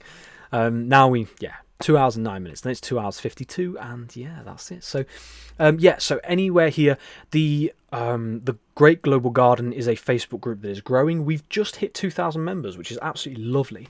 Really, really lovely. So yeah, just wherever you'd like to. So remember, guys, I did say in a few of the other lives, if you have any poems to contribute, you know, please feel free to. Hey, love, there's a hot chocolate at your door. What? Thank you, Annie. That's really kind of you. I'll open that door in a minute. Hot choc outside the door. There's a little cute note as well. You ready for this, guys? Look at that, look. The sweetheart has even popped a little note. Note. Thank you for that. That's really nice. I'm going to enjoy that. Hold on. Let me just grab that. Oh my god, that's far away. Hold on. Sorry, guys. Oh, thank you. Ah, that's hot. Ah, I'm a strong man. Ah. Oh, okay. Thanks so much. There'll be lots. Oh, that was great restraint. Whew. Sorry about that, guys.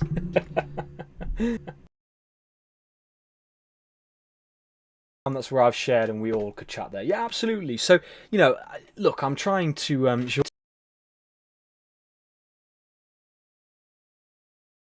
There you go. So it's almost as big as my head, you know.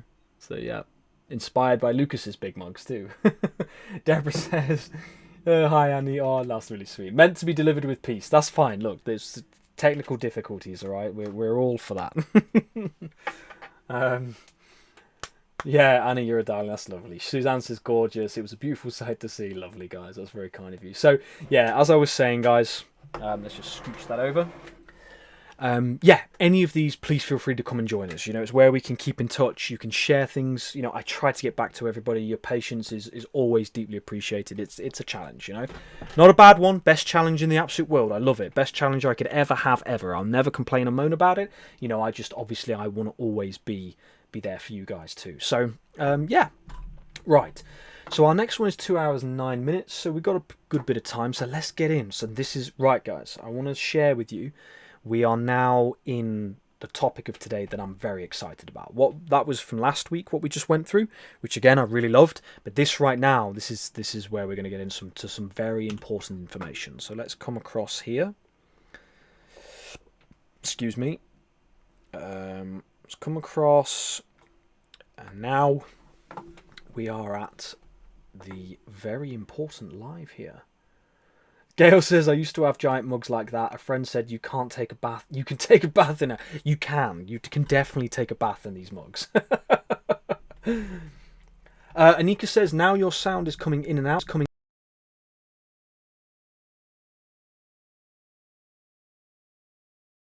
Poems I'd like to share with the group, James. Would love that. Please do.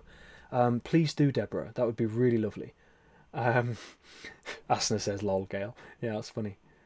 Bradine says, it's my honour to have something that resonates shared with all. Absolutely, Bradine, thank you for sharing. It's really sweet of you to share that over. Very kind of you. So thanks for doing that. And again, Crafty and Karen, you know, we popped you all in the beginning, so very, very, very kind of you. So are we all good? Yep, I think we are.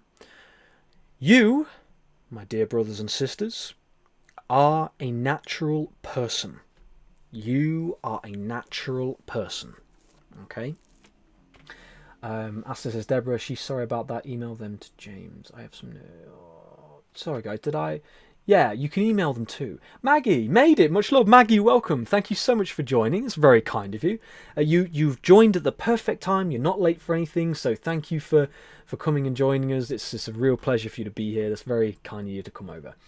And he says, sound is partially glitching, some technical difficulty from time to time, but it doesn't last very long. Yes, the mic seems touchy when you moved it. Okay, thanks, guys. 1 second.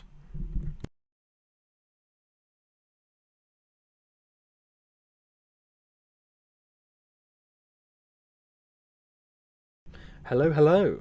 Testing, testing, 1, 2, 3. Are our technical difficulties gonna make it till 3:30? I love you all. You're really nice. You're like cinnamon and chocolate spice. Okay, I couldn't think of anything to rhyme. Can you let me know how we're doing, guys? Are we all right? Natural person. Prince Royal, welcome, my friend. Thank you so much for tuning in. Have you just tuned in? I think somebody mentioned in the beginning, but it's good. It's good. Look, you know, David is coming down and he's letting us know he's here with the technical difficulties. You know, it's all good, guys. Prince Royal says, natural person, not a GMO test, true tube cabbage patch baby. Absolutely, I agree with you. Thanks for letting me know, by the way, guys. You know, it's important that I catch it quickly because it can be very unpleasant if you're hearing it and, you know, be a bit of 1, 2, 3, Roger, Roger. Absolutely, that was the best audio test poem. Yeah, probably. I mean, I can write poems, but I kind of have to take a bit of time with them. Joada V, Kimmy, Nancy, thanks, guys. Very kind of you. Beautiful. And David, again, thank you for letting me know that, my friend. When you move the mic, it cuts out a little bit. No worries, yeah. It's a shame, really. I kind of like being able to move it backwards and forward, getting a bit of quieter, a bit of louder. But anyway, Jackknife, welcome. Thank you so much for tuning in. I'm not sure if I've seen your name before, so thank you for joining us. What a lovely pleasure. Very kind of you. Prince Royal is in the room. He is indeed. He's in the house. He's in the house. Right, guys. This, to me, is probably one of the most important topics of our existence, is that we are a natural person. Right, this Tom, welcome back from walk prayers in nature. Glad to be here. Glad for you to be here, my friend. Thank you for tuning in. Very, very good of you to be here. You are a natural person. You are a divine, free, and natural person, a fractal of all that is. What is a fractal? A fractal is an infinitely complex pattern that is self-similar across different scales. Now, you'll have to let me know, guys, if you, again, you're very intelligent people, don't get this wrong, but let me know. This is very important for multiple reasons. What is a fractal? A fractal is an infinitely complex pattern that is self-similar across different scales. What does this tell us? It tells us that you are endowed with the undiluted pure potential of all that is. Carnegie, Bonnie, welcome, guys. Have I missed something? Have I missed something, guys? I feel like you guys have just tuned. Tom, Bonnie, Carnegie. Is he as a time zone? Have we just hit a time zone or something? But absolutely amazing for you guys to join in. Thank you for being here again. Hello, James in chat. Listening as I'm getting stuff done. No worries at all. Hope it's productive for you. Karen says, wow, I just wrote that to you on Facebook. Really? No way. That's really crazy. Interesting. Well, I'll check that after the live. Thank you for for sending that over. However, we have been born into perceived limitation to experience life to the fullest and ultimately experience the sensation of returning back home to fullness. Now, guys, I am sharing this with you as though it is absolute truth and fact, and I don't like to do that. So I will say that as I reveal these next few sentences, I share them from my own perspective, through my lens, through my belief, through my ideologies. Take it as you will, filter it through your own feelings and understandings, and, you know, and do that appropriately. So I do that out of respect for your own sovereignty and your own free will. Some things to ponder. No one is above or below you in terms of truth. There are no superior races, creeds, or peoples in truth. No one has right over another in truth. You okay, yeah, sorry. So you are a natural person, a fractal of all that is. And I believe there are, and we'll get to this, so we're going to go through some of the cultures and religions and ancient historical accounts where you'll notice a very similar pattern when people are referring to the I am. Okay, again, most of you probably are fully cognitive with everything that we're sharing right here, but I still think it's important. You know, this information isn't just a philosophy to explore on the sideline. This is the foundational premise of our very existence. This is the foundational premise of our future. It will determine what happens in humanity, the more people who start to recognise that they are not beneath another human being, they do not owe taxes to the state, they are not obligated to follow the unlawful rules of anything that is not in alignment with goodness and decency. Goodness and decency. Do no harm to another. You know, seek to be kind, compassionate, loving, respectful, filled with etc., etc. Those are the things that allow for peace and love and joy and excitement and compassion and passion to flourish.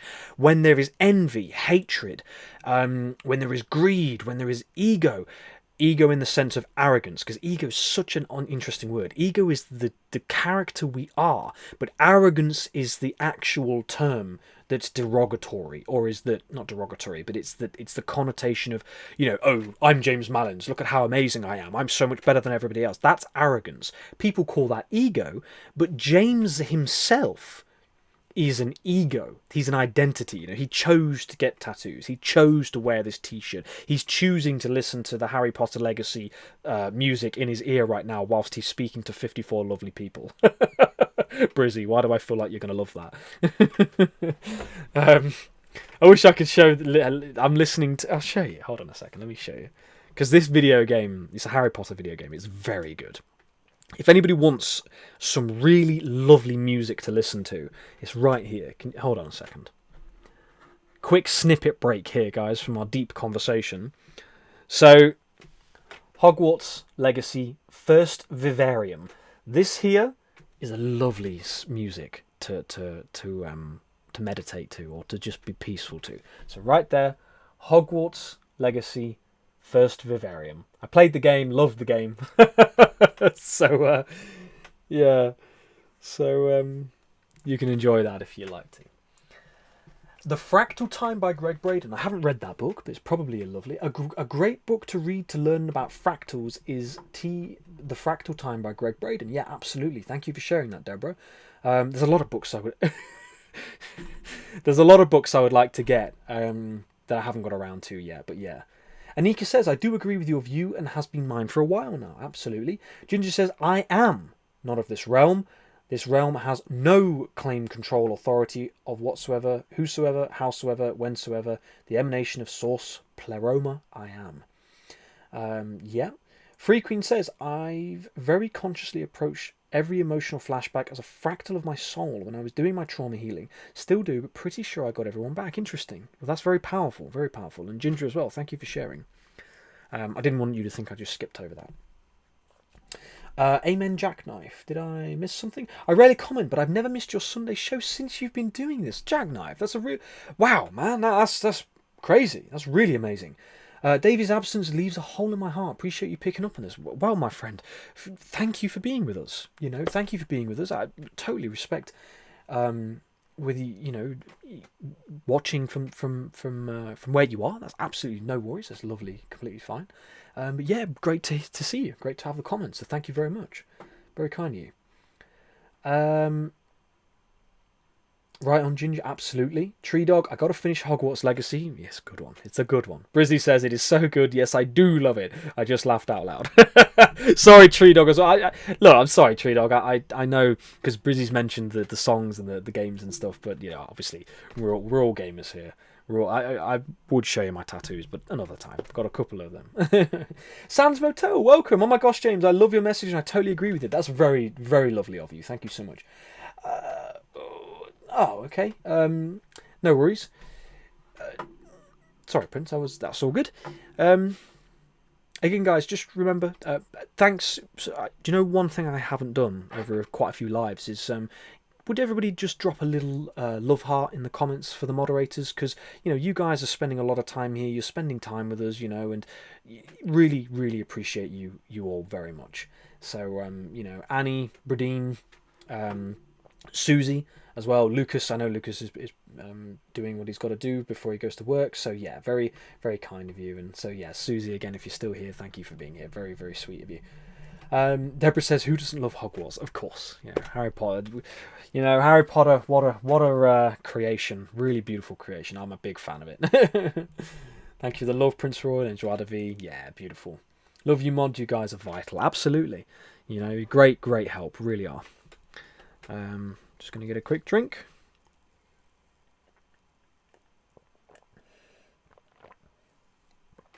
All right, then. I've got a smoothie as well, so I don't want to have a green smoothie moustache. Yeah, thank you for that love, guys. Very kind of you. Sorry, let's get back to it. We said it was 2 hours 9. Where are we at? Cool. Bit of time.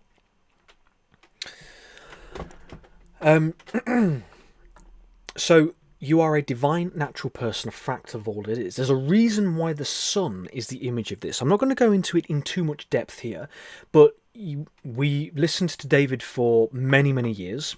David talked about this himself. He talked about the nature of reality. He talked about the holographic nature of reality.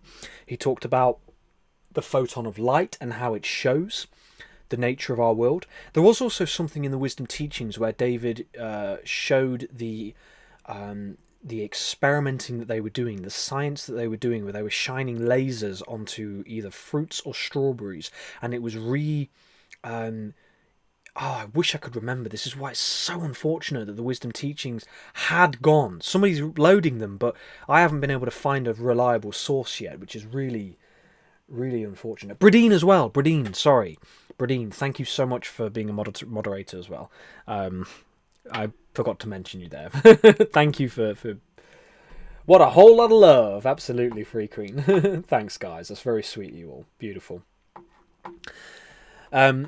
So... we emanate from this wholeness. I like the image of the sun because, you know, when ancient cultures and civilizations, when they represent the I am, when they represent spirit, God, the universe, all that is, great mystery, great spirit, it's usually circular, it's usually spherical, it usually has 4 directions or 4 corners, and it is usually demonstrating an image which is connected to the sun. So we've got this idea that we are light. Many people will say that our bodies are light. We are light in ourselves. Our consciousness is light. And so the sun, the great beaming ball of sky that I fell asleep this earlier underneath, that is what we are projected from. I don't know about that quite yet, so I'm going to put a little pin in that. There may be other people who have spoken upon that topic. But what I do understand is that this idea that whatever the true source of our world is, the sun's a pretty good idea of it, whatever the true source of our world, we are an undiluted fractal of that power, you know, of that presence, of that omnipotence, of that omnipotence, omnipresence, and omniscience. Okay, we are... David did talk about this. Yeah, absolutely. Prince, laser light turned frog eggs into lizard eggs or something, turned fruits to change taste of a different fruit. Absolutely. Thank you, Prince Royal. Really appreciate you sharing that, my friend. I really wish we could have the wisdom teachings, because I would go back. I'm going to do a double check. Here's a bit of homework for everyone. So for everyone who is watching, a little bit of homework for you. Why don't we try to find the wisdom teachings videos? I know one guy was posting it, but it felt slightly dodgy, so I didn't pursue it the whole way. But yeah, absolutely, Prince. I can tell, my friend. You know, really appreciate you doing that. James, check out Prince's comment. Yeah, thanks, Deborah. Sorry, it might be a bit of a delay, but yeah, Prince, absolutely. Thank you for sharing that. You're just spot on, my friend. Absolutely spot on. Beautiful. So it demonstrates, again, it shows us that we are from source into this undiluted fractal, and we have our mind and body. Mind, body, heart, spirit. You know, we are this amalgamation of all that is, and we're having a human experience. Okay, we are having a human experience, but we're natural, right? We come from the carbon, the chemicals, the molecular structure of our soils. We come from the nutrients of our earth. We are created by our parents, which again is a divine act, regardless of the thing. It is a divine act. It is the act of creation in and of itself. It is a divine. It holds a tremendous amount of power. They have been able to demonstrate and show, and I wish I realised this by now, but it would have been a brilliant thing to show. When a sperm meets an egg, there is that flash of light. Have you guys seen that? So they've been able to supposedly photograph that when they show that a sperm meets an egg, there is a flash of light, right? What does that tell you? You know, have you guys seen that? David talked about as being a collection of light photons, absolutely. And this is why those light photons look like the macabre. They look like the Maltese cross. Our ancient cultures knew what they knew. So, why is the world the way it is? Everyone has free will. This is the kicker, right? This is the kicker. The kicker is, toroidal fields we're going to go into shortly as well, Asana. Big Bang, yeah, you said lol there, so I haven't actually thought about the concept of the Big Bang for a while. It's very interesting. I don't know how I feel about it. You'll have to leave that one with me. I'm going to be honest. I haven't thought about it for a while. I haven't pondered upon the idea, you know. So, yeah, Bradeen, absolutely. We are pure energy, absolutely. Right, so everybody on the planet. So right now, this conversation we're having right now and right here, I feel like I really haven't pondered the Big Bang at all. I know how I feel about it, the concept of it. But what's your concept of it? What's your feelings?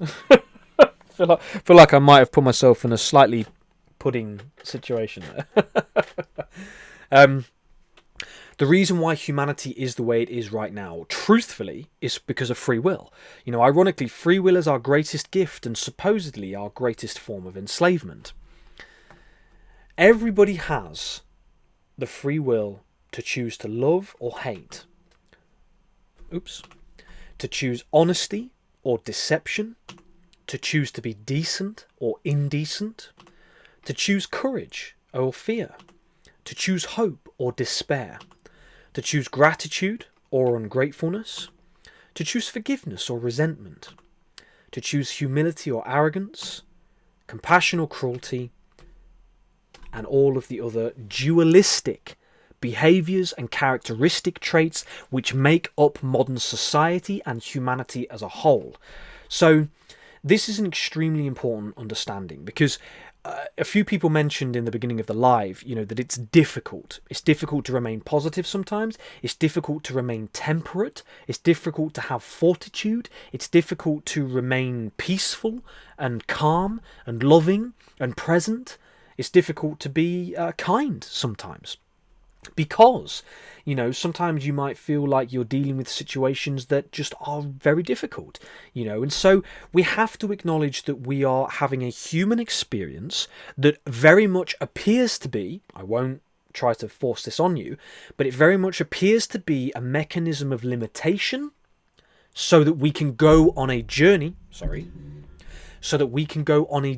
of experience and growth to eventually feel the sensation of the great awakening of the people.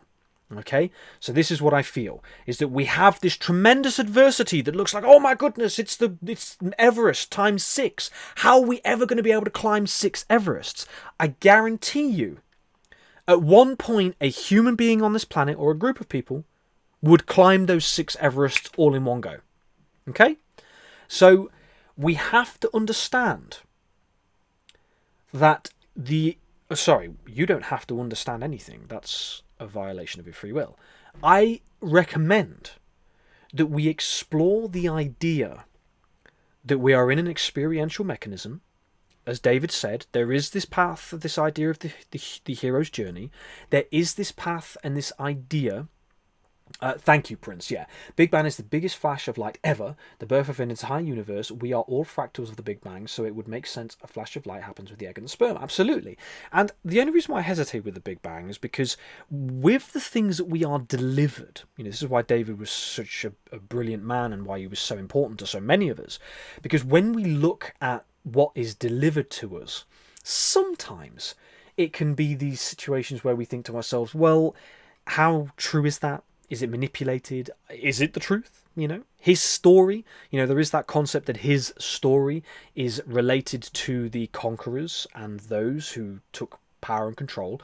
And so they wrote the history books, you know, Henry VIII. You know, we have to understand that there could be civilizations and peoples that we don't even know about anymore because they've been erased. You know, King Arthur is a mythology, right? It's a mythology, but it might have been genuine full-on history, But because they realised that that was very close, the idea of the path of King Arthur, Merlin, Guinevere, the Lady of Sovereignty, the Knights of the Round Table, the Ladies of the Round Table, that philosophy got very close to liberating the planet from greed and arrogance and ego.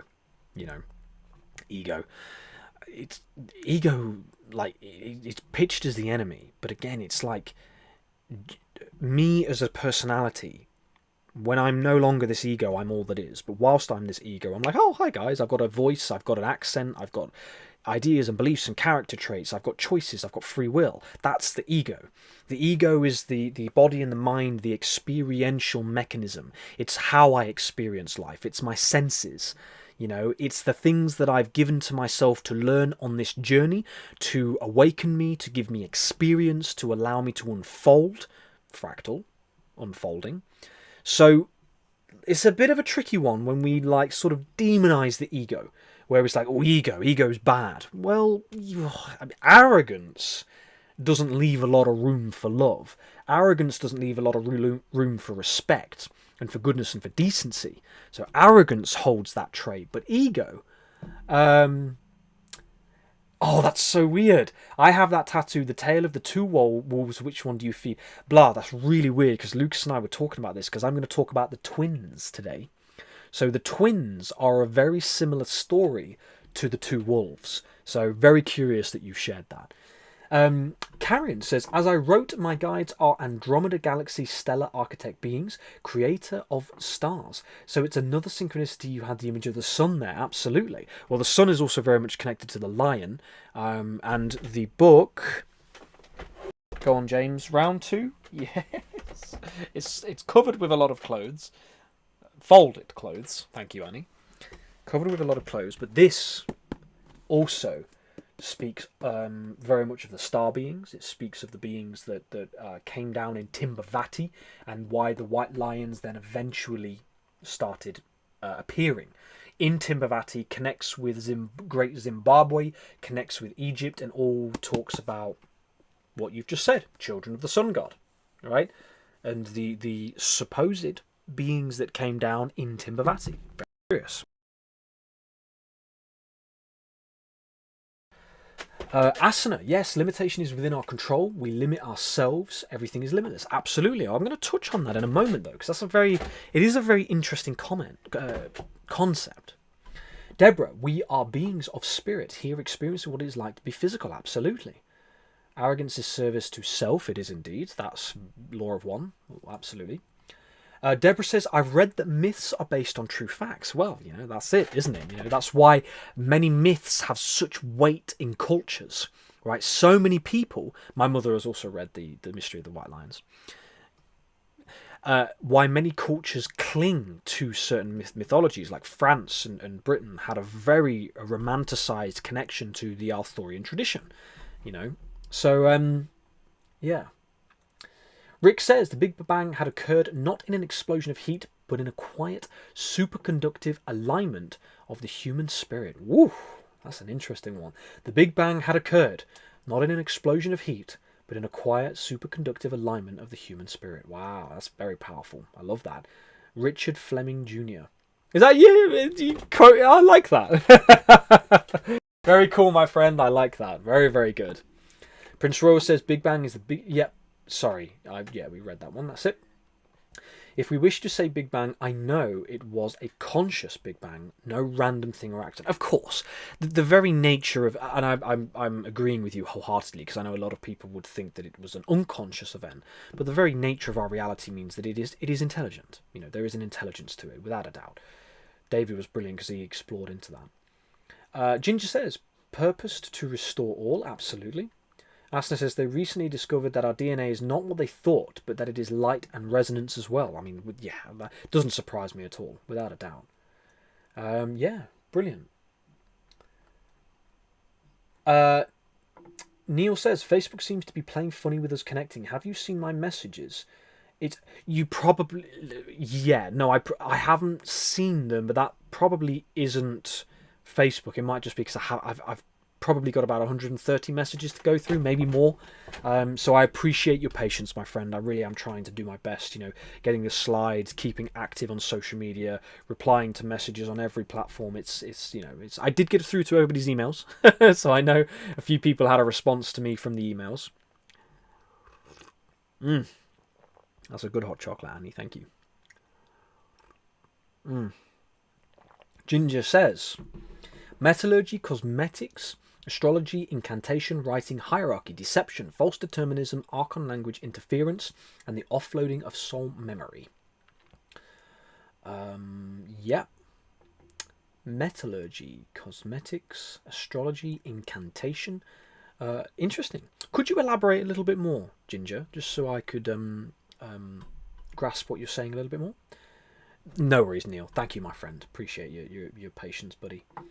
Asna says, they took out ether from our elements. Absolutely. It was originally included in the first chats of elements. Ether is conscious. Absolutely. It's also interesting with the whole idea of red mercury as well. I haven't actually gone into that. I don't know. Don't quote me on any ideas of that. But I thought that was always curious, the red mercury.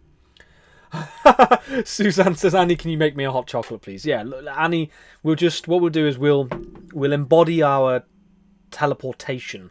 We'll tap into that and we'll get everybody a hot chocolate. They're damn good. Alright, guys, let's keep going. What are we on? Oh! Meditation? Spot on. Right on time. Look at that look. Meditation. Let's do our meditation. Alright, guys. So, as usual, nice deep breath in. Slow down the pace, bring ourselves into the present moment. As usual in our discussions, we move very quickly. You know, we're getting through a lot of really interesting stuff. We're having a nice chat together. Very lovely to do that. We need to come and bring it right down. We are about to activate the meditation effect once again. We're going to activate the Maharishi meditation effect. The meditation effect that David was very fond of. The meditation effect that brings change to our world. Okay, it brings change to our world. When we are exploring the idea that we are light and consciousness, when we are exploring the idea of the nature of humanity, we recognize that if we are light, if the universe is light, if we are all one and the same, then what you think, what you feel, your intention will very literally and viscerally affect the people and environment around you. Never underestimate your power, your presence, your peacefulness. It will change the world. So with your permission, we're going to take another deep breath in. And as you breathe out, just relax. Taking this time in the middle, roughly the middle of our live streams, to remember David, honour his love, all the interesting research he did, the way he presented it to the world, to us, to the people, to our wonderful community. Being grateful that we can continue these interesting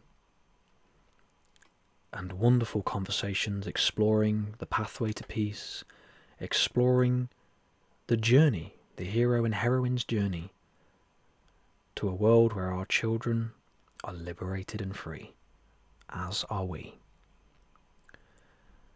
So bring yourself into the present moment, activate your internal peacefulness and presence, and we shall begin. Great Spirit, I am with you, I am present, and I am here. We give thanks to the people of plant and stone, to the people who stand where their roots have now grown. We give thanks to those who crawl and who creep, to those with fins who swim in the deep. We give thanks to great eagle and those with wings, whose wisdom and truth Father Sky brings. We give thanks to the chiefs of fire and air, of water, Mother Earth, and ether, whose healing we bear. Grandfather Sun and Grandmother Moon, you are the light, and we are the tune. Medicine walks reveal what you give, the language of love is the reason we live.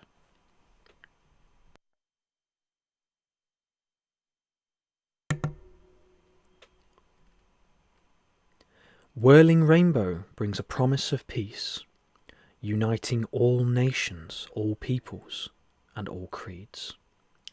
From our hearts to our roots to our crowns above, may we learn all our lessons and be open to love.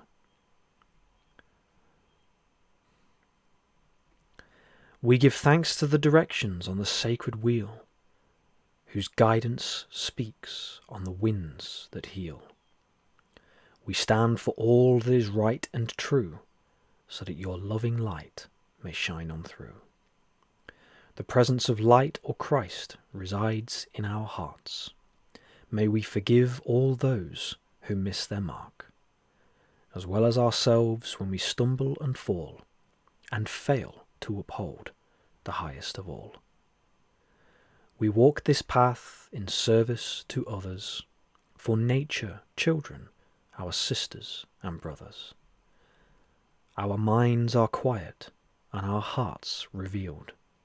The earth is restored and your children are healed. Danaho Wiho, Great Spirit, it is said and it is good. Namaste and Amen. I would like to leave you for just a moment now, just to feel your internal wholeness, your completeness. Feel your heart, your mind, the workings of your body. Feel your power, your presence, your peacefulness. As you radiate this, the world and everything in it will feel it. Give yourself just a moment.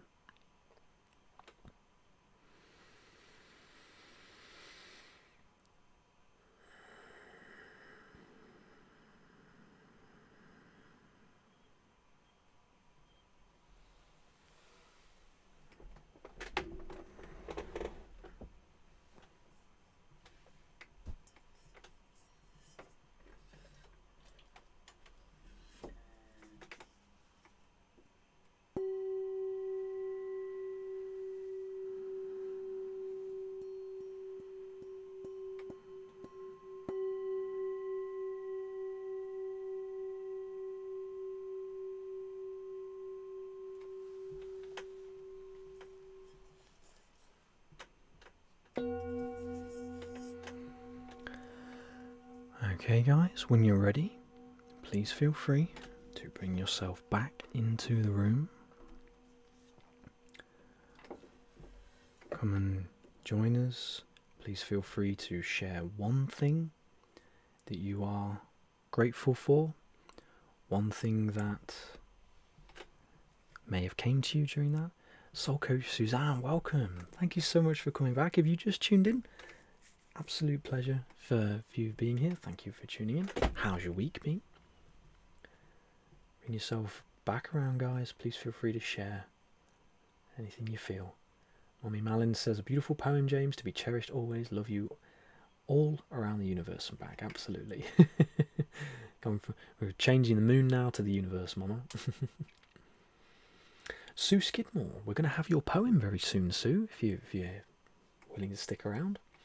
Sue says, Sumerian tablet describes cats as being brought from the green star of the seventh house, a small creature that is the watcher of the thin places. There are areas on Earth that the veil is thin, and that those... Please feel free to share more. Cats are very interesting, so as I've shared with you, you'll see here I have sort of like a celestial lion that I had done a very long time ago. So I have a very strong affinity to lions. Susie, I just read that cats were brought here also. They are not pets, they are protectors of the negative unseen, without a doubt. Dina, grateful for times like this with you and everybody else. Lovely, Dina. Thank you so much for tuning in and being with us. That's very kind of you. Anika says, I'm grateful for this community. We're grateful for you, Anika. So if anybody hasn't realised, this is Anika's first live, and she's been here really from the beginning. So that's absolutely lovely for you to spend an entire 2 hours and 18 minutes with us. That's a long time, and very kind of you to offer your time, your presence, your presence with our meditations. Very, very kind of you to be here. Crafty says, we had a tornado here yesterday. Wow, woof, amazing. That's quite a force of nature. That's really powerful. I hope everything's all good. I hope you're safe. I hope your belongings are all safe. I hope you're okay. Prince Royal says, why no one ever talks about being thankful for gratitude itself? Really makes you think. Yeah, interesting, isn't it? You know, go right to the source of it. Being grateful for being grateful, you know. Absolutely, my friend. That's a beautiful point. Jay Pastor says, I'm grateful for this experience and the chance to grow. Wonderful. Thank you, my friend. Me too. Me too. Beautifully said. Agree with you completely.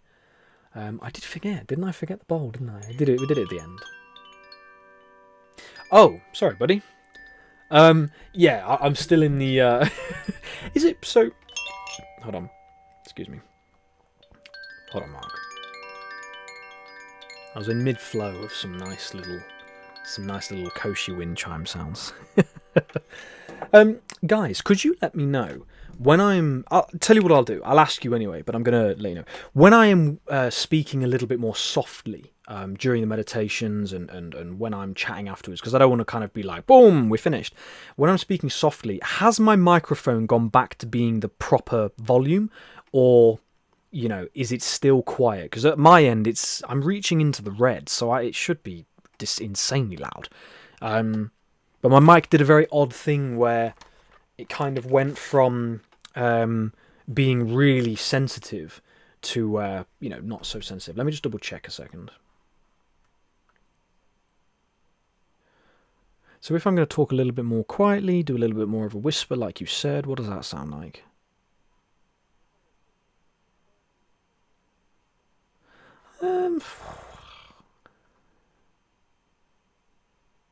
You can hear it you can hear it in my headphones. That's funny. I don't know. That's better. Sorry, buddy. Well, it's very odd, Mark. A few people have mentioned that. Some people have said it's super loud and clear. Other people, I don't know. It's very weird.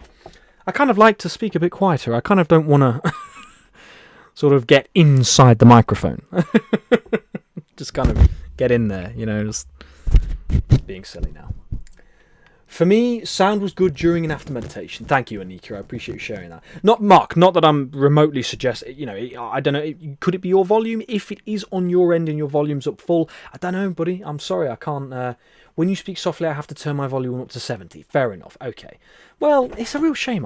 It was super sensitive in the beginning. I don't know what's gone on. It's probably a setting that I haven't fiddled with yet. What does this say? No idea. Well, I'll have a look at that mic, but I really appreciate you bringing that to my attention. Rainer says, like the soft voice. Well, look, I'll speak a bit quieter, and then you might have to put your volume up. But kind of doing a meditation at this volume is some pretty high level energy. And I've just remembered, let me turn off my YouTube audio. I forgot that last time, and you guys got echo like crazy. I find the I am confusing. Glad you're getting to it. Oh, amazing. Right, let's go straight into it. And you've got my passion up, because I love this topic. I think it's amazing. It's really it's an amazing thing you've said, Les, because the whole philosophy of exploring this I am is it's at the the deepest levels of everything we're experiencing. It's wild. So right, let's go back over, guys. David says, no trouble hearing this week. Amazing. Thank you for that, David. I know you mentioned. I'm pretty sure you mentioned it last week, so that's really good. Deborah says the original Lyrans were Leon feline humanoids. Interesting. Well, yeah, I mean, the mystery of the white lions kind of touches upon that as well. Bradine says, I recommend that if you can, broadcast on your television. Is that to me, Bradine? Sorry, I'm not quite sure what you mean. Need to make sure I haven't got hot chocolate moustache.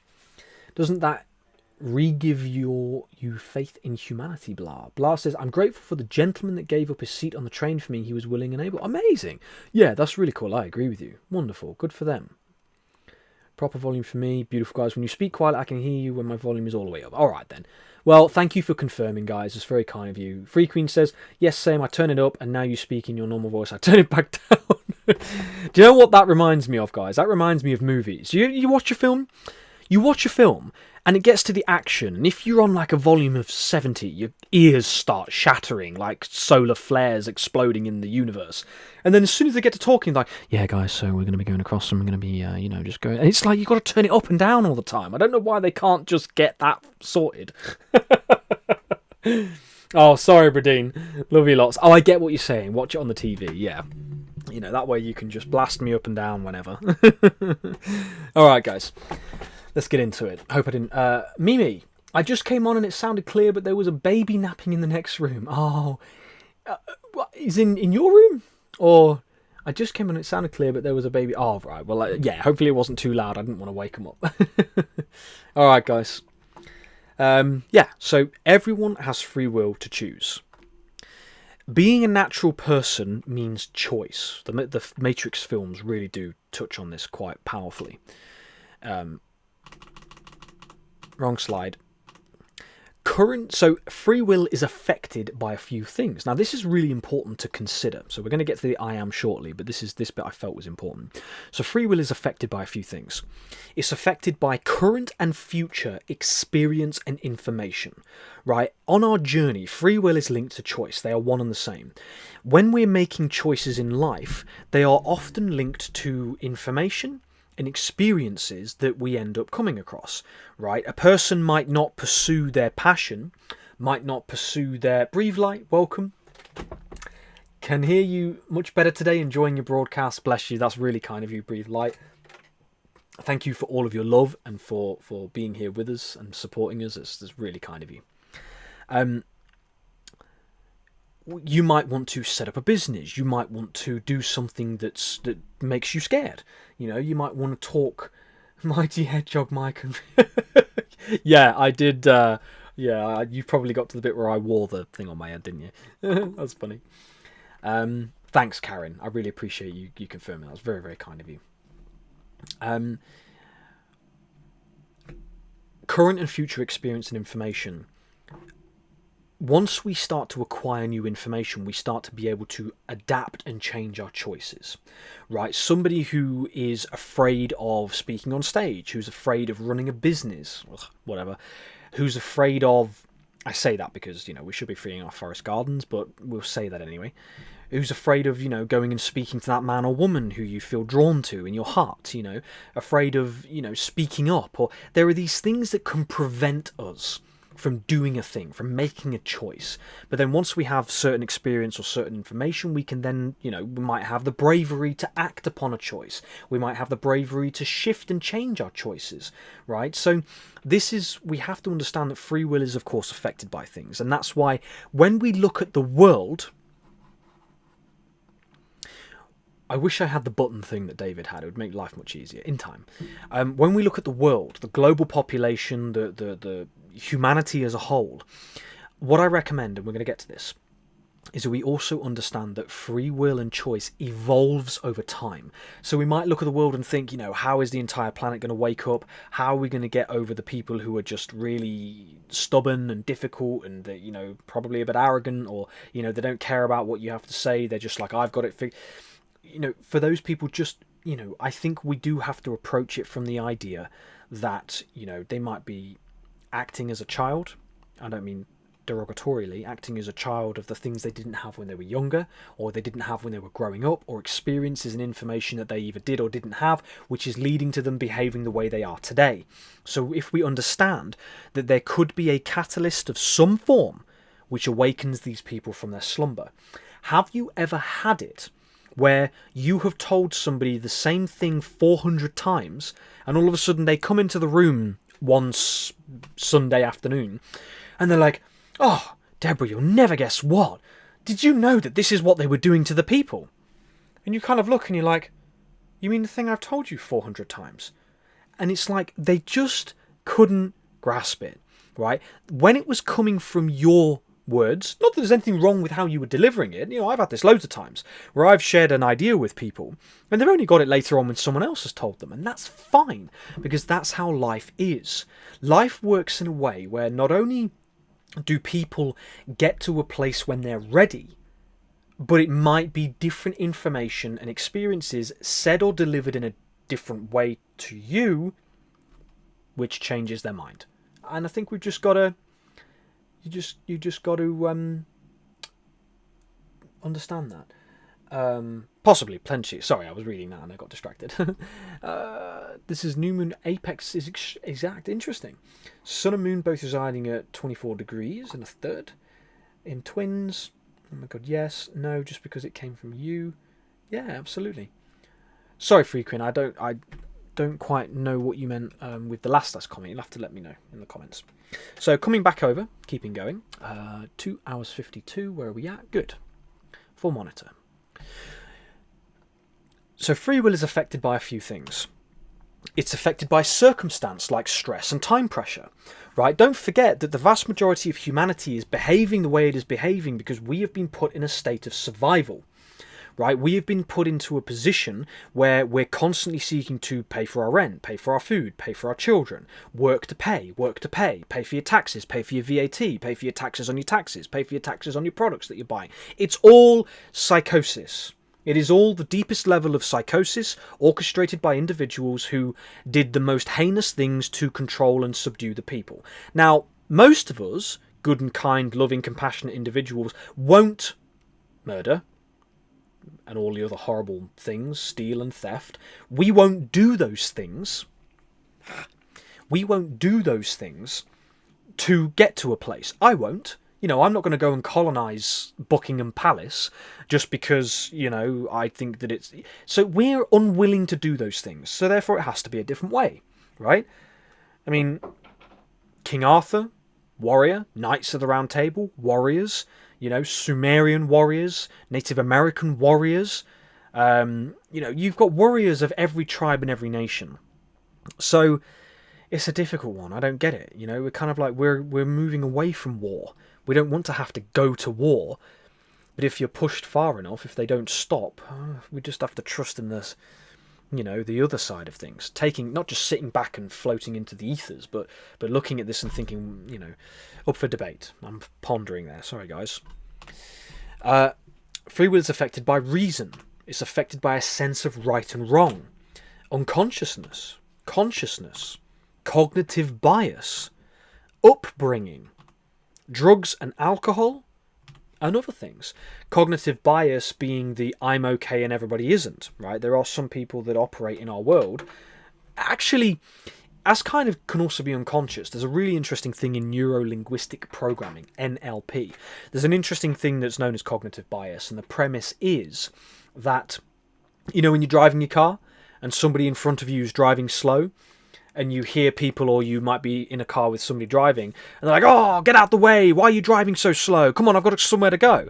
And then you're driving along, and somebody comes right up your bum, and they start, you know, driving up and swerving, and you're like, you're going to take your time. Like, don't be pushing me and driving up my arse, right? And so it's this idea of when you do it, it's okay, but when it's done to you, it's not okay. I'm not speaking for you guys, by the way. I'm just saying in the process. And I'm not saying I'm not guilty of that, you know.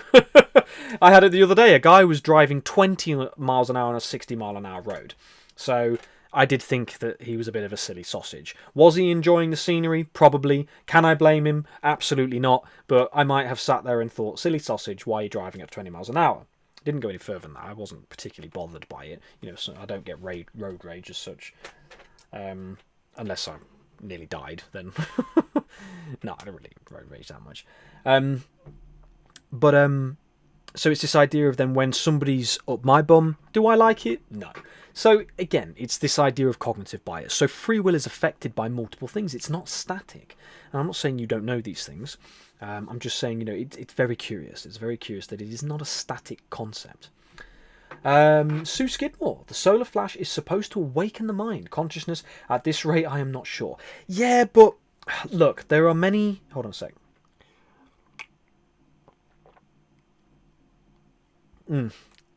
I should be careful. It's a big mug and that's a lot of hot chocolate, and we're here for another another hour. I might end up needing a wee. Nah, I'll be fine.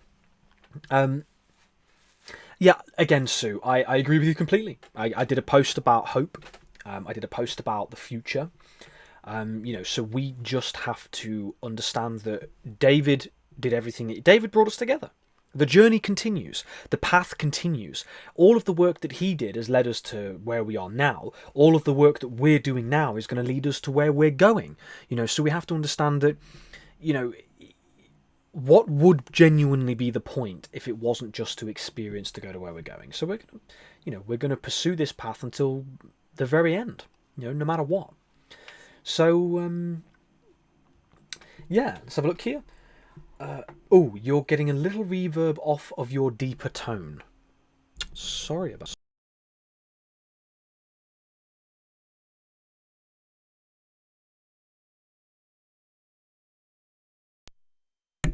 So I did buy I got a cable, for £3 a while ago, and it was awful. So it was just the worst for this microphone. This is a very old cable, and I'm wondering if it's time to get a new one, because I did get it because I wanted to. This cable's a bit loose, but I'll have to double check that. Rick says, "I'm very sorry for your loss. They say that time heals wounds. I'm here to tell you it's BS." I'll have to read up, guys. Rick says, "My mother passed in 2004. Sorry to hear that, Rick. It's very sad news. I just minded 3 years ago, Asana. Sorry to hear that. Send you my love." Jay Parsons. "Yeah, but he never heard that one before. Silly sausage." Oh, sorry. Silly sausage. That's kind of a thing that we have here. It's our way of... I think it was kind of born through Lucas. Sorry for your loss. Yeah, the years... Yeah. Soul Coach Suzanne says, "New moon blessings for everything for you. Set your positive, loving intentions tonight for yourself, your loved ones, and us all as a family. The spiritual battle is going for a long time." It does seem that way. Free Queen says, "Often when someone slow drives before me, he is saving me from hitting a person." There you go. Yes, Free Queen, you're absolutely right. If I had driven there alone, I'd have driven faster. Happens a lot. Yes, it does. And this is the thing. So I had a tyre punctured years ago. So I was driving around the corner. I accidentally hit because the I don't know how, no signs at all, and the road just went straight to the side. I was doing about, in fact, it also happened the other year.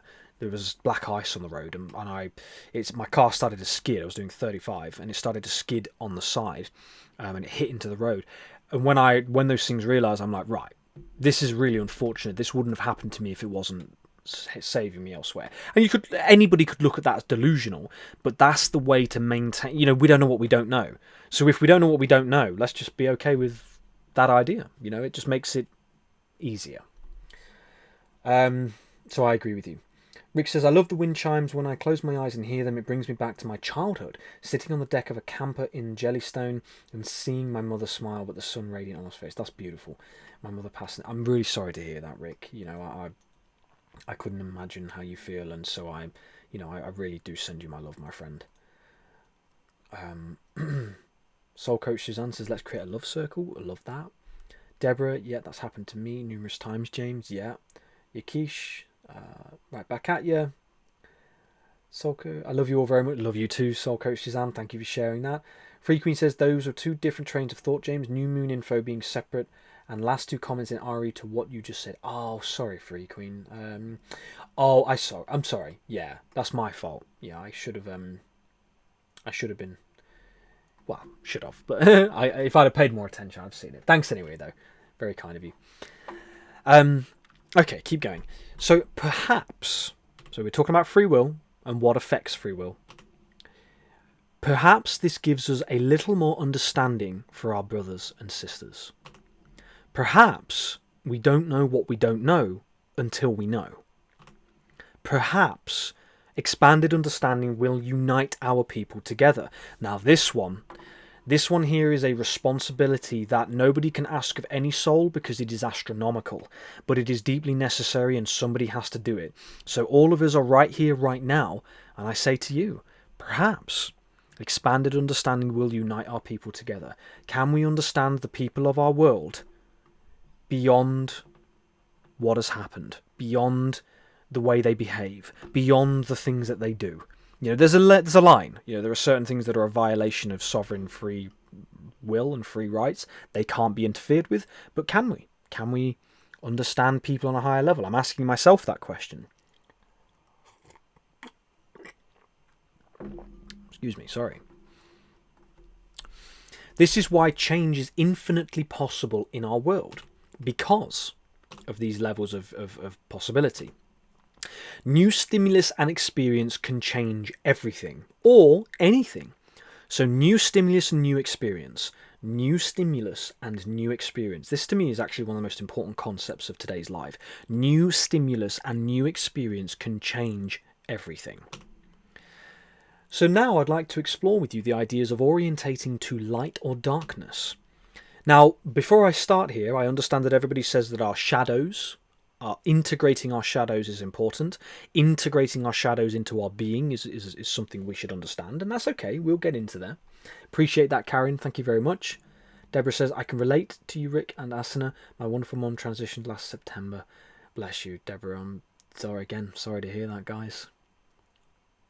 Thank you so much. I can definitely feel the love, and it was divine intervention and perfect timing that brought me here.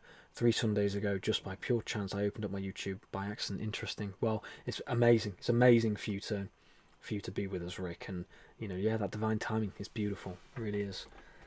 So, like with David, you know, like when we look at that situation, you know, and the things that he said, and the nature of it, and the way it you know, very odd. But look, we're here. We're doing it. We're carrying it on. The pathway to peace on earth. Everyone can choose their path in life. That is the nature of free will. I do believe that so that's light and dark. I do believe that on the journey, one path expands where the other shrinks. Both paths have value, or else we wouldn't be experiencing what we are. But I believe the choice as to which one we align with is very, very close. When hate exists, love struggles, and vice versa. This is a very important philosophical concept. One illuminates, makes whole, unifies, brings together in warmth and joy. The other clouds and veils, separates, divides, takes away from, and makes cold. Now it's interesting because people talk about integrating the shadow and understanding that the darkness has its place, and if you demonify. If you persecute the darkness, you only make it worse. You keep it going, etc. Karma. I understand these things, but at the baseline of our reality, at the baseline of our world, I think we will all agree that if you're to have those darker behaviours, and yet you're going to have a child. You know, I saw an awful video earlier. I'm not going to share it with you, but I saw an awful video. And it's like, when those things are present, you can't have peace. You can't honour a person's sovereignty and honour a person's free will. You can't honour. Slide is blurry. Oh, sorry about that. Hold on a second. Let's one sec. Let's just try this. Any better? I hope it's better. Good thing is we've only dropped 0.8% of frames, so that's a good thing. You know, that's quite a thing with the internet that we have. So we have to understand that, you know, murder, theft, deception, you know, genuine, proper, hardcore, manipulative deception. You know, like somebody says to you, "How do I look in this top?" and you don't agree. Sometimes you can say, "Oh yeah, you look great." Like, that's just human nature. But hardcore, manipulative deception, outright lying, you know, the poison apple stand philosophy, that if they put an apple stand, so this is an interesting thing. One sec. So I don't know if you guys have heard of this before. Looks good, Captain. Thanks, Mark. Appreciate that, my friend. So I don't know if you've heard this philosophy before, but these, you know, families... Oh, Nancy, bless you. That's really kind of you. Thank you so much for that, the €22 donation. Thank you, Nancy. That's very, very generous of you. And thank you for your energy. It's a pleasure. It's my pleasure to be here with you and to hold space for you all. So that's really kind of you. I send you my love very, very much. Thanks for that. It helps out a lot. Yeah, so Where was I? Have you heard of the analogy of the poisoned apple stand? So the whole idea is if they tell you, so you've got two stands. One says poisoned apples, one says healthy apples. Both are poisoned. If they tell you that the apple is poisoned and you eat it anyway, it's on you, right? They believe that's a karmic bypass. If they tell you this apple is poisoned, even if it's subtly, and you eat the apple, they say it's karmic bypass. If they were to say healthy apples and it's poisoned, and then you're poisoned and you die, and they know and believe, oh, Nancy, sorry guys, have to go, have a great evening. No worries, Nancy, love you lots. Thank you so much for your wonderful, generous donation. You take care of yourself and hopefully see you next weekend on Sunday. Take care. Bye-bye. And if you eat the healthy apple and you die, that's on them. So they increw the word? They accrue that karma. They are affected by that karma. So this whole point is, this is why we have movies, it's why we have what we have, because they disclose what they do. They show you what they do in movies, and I know, I've seen it. I don't need, that's not a, the whole word conspiracy is a monstrous psyop to make people look stupid for questioning obvious logical things. What the hell? Sorry. But movies will often tell you what they do. Dune Messiah. So Dune, I do enjoy those films. They're very philosophically interesting as well as cinematically incredible. But it's very interesting because Frank Herbert, I read, people like Paul, but he said he never wanted that because Paul is supposed to be the anti-hero. So Paul Muad'Dib Atreides, for those of you, am I spoiling here? Am I spoiling? I don't know. Basically, I won't say anymore, but he's supposed to be the anti-hero. But yeah, enjoyed him, rallied behind him. So there was that thing for him where he's like, Messiah figures come forward. He felt that people can often relinquish their own thinking, their own thought process. But again, a lot of people, they want to see charismatic leaders come forward. This is the whole point. This is why Diana was so loved, because she was a charismatic leader of the people. She was a good person. My mum loves the movie The Shack. It is a good film. Yeah, I did enjoy it. Hard. When you move like that, your mic cuts out. It's the cable.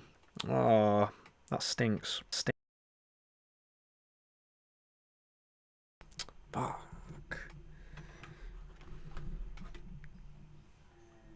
Hello. Yeah, I need a new cable. Your sound was cutting out. Oh, what was I saying? I was talking about maybe I'm not supposed to tell you. So I was talking about the movie Dune, and in that film, basically Frank Herbert didn't want Paul to be an attractive, charismatic leader. He wanted him to be an anti-hero. So the whole point. Just going to move over here a bit. I'm going to move over. Yeah, I need to look at a new cable. That one's no good. That one's really, really bad. So that was all I wanted to say on that. Yeah. What time is it? 2:46, 2:52. Close to our fourth meditation. Great, guys. Well, we're getting through it. Appreciate you all for being here. Are we on a path to truth? Natural law. So if you remember from our third live, there is a messenger to me. There is a messenger which shows us truth.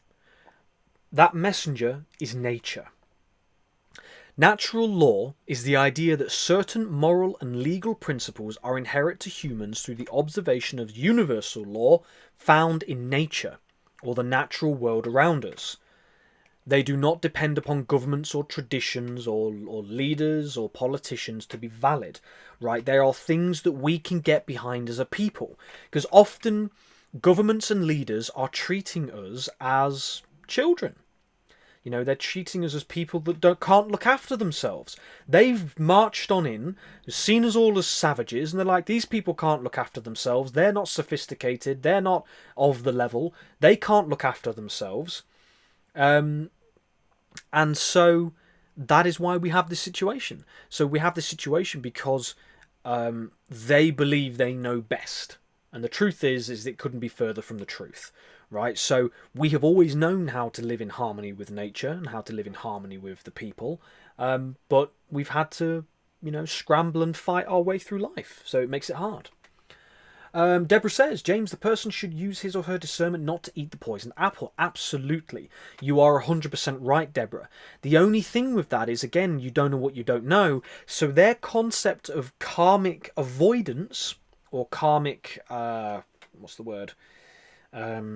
Karmic avoidance, it's a bit false, because they can never guarantee that people are going to receive the information. Remember free will.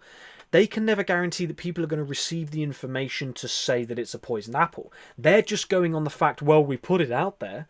That's like sticking a flag on Mars that says, by the way, this apple is poisoned, and expecting the person in the Amazon rainforest to know that the apple's poisoned. So they are in violation of their philosophy of karmic avoidance. They are accruing all the karma. Karma's a thing that I don't know how I fully feel about it. It's an interesting one. Kelsey, Miss David Dearly, thank you for doing this. It's my pleasure, Kelsey, and thank you for joining in. Is this your first time being here? If it is, then very kind of you to join. This is a very, very wonderful and loving community. So yeah, it's a pleasure for you to be here. Hopefully you'll stay with us. Thank you so much. Lydia says, I'm back to rejoin this gathering again. Thank you so much, Lydia. Appreciate you so much. Thank you for being here. And Joada V says, talking about Paul Atreides. Absolutely I was, yeah. Paul Muad'Dib Usul Atreides from the Dune movies. Neil says, love the Shack 2. Really taught me about judgment and how I can never know. Yeah, powerful. Very powerful, my friend. Love Dune 2. The word is powerful. Yes, absolutely. Frequency's law of consequence. Absolutely. Cause and effect is a very big thing. We have to understand. This is the thing. There is an effect of our cause. There is an effect of what we do. So again, the Matrix covered these fundamental principles of reality really well. Growing up with those films was powerful. Frequency says karma is action and reaction. Absolutely interesting. Bradine says they are really good at manipulation. Lots of times we are not aware we are consuming their apple. Of course, yeah, of course. So this is where that fine line. But the people are waking up. We're educating ourselves and we're realizing. But as Deborah said, discernment is, as you say, the big one, without a doubt. Manipulation falls under service to self. Yes, it does, Asana. Completely agree with you.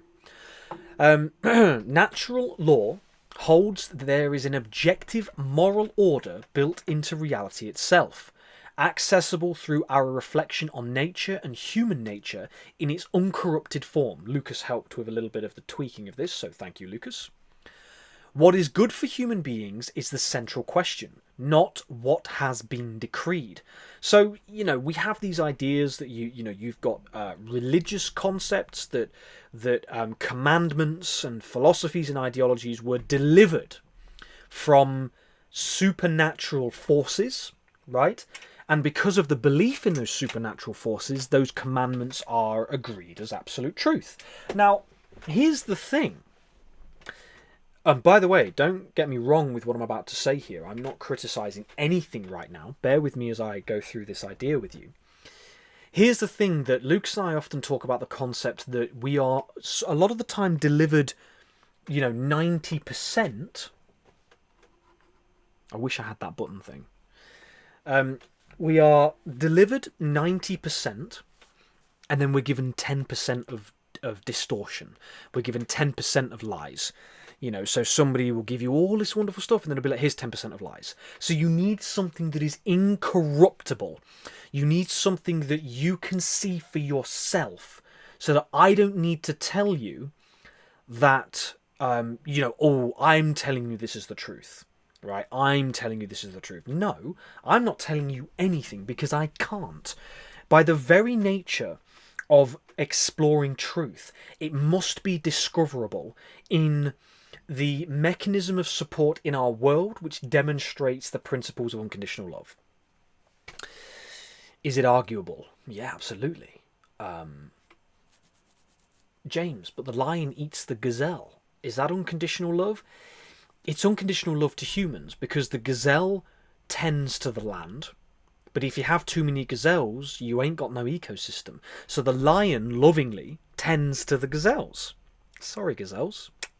Your unconditional love has agreed to that, though. So you can't have too many deer.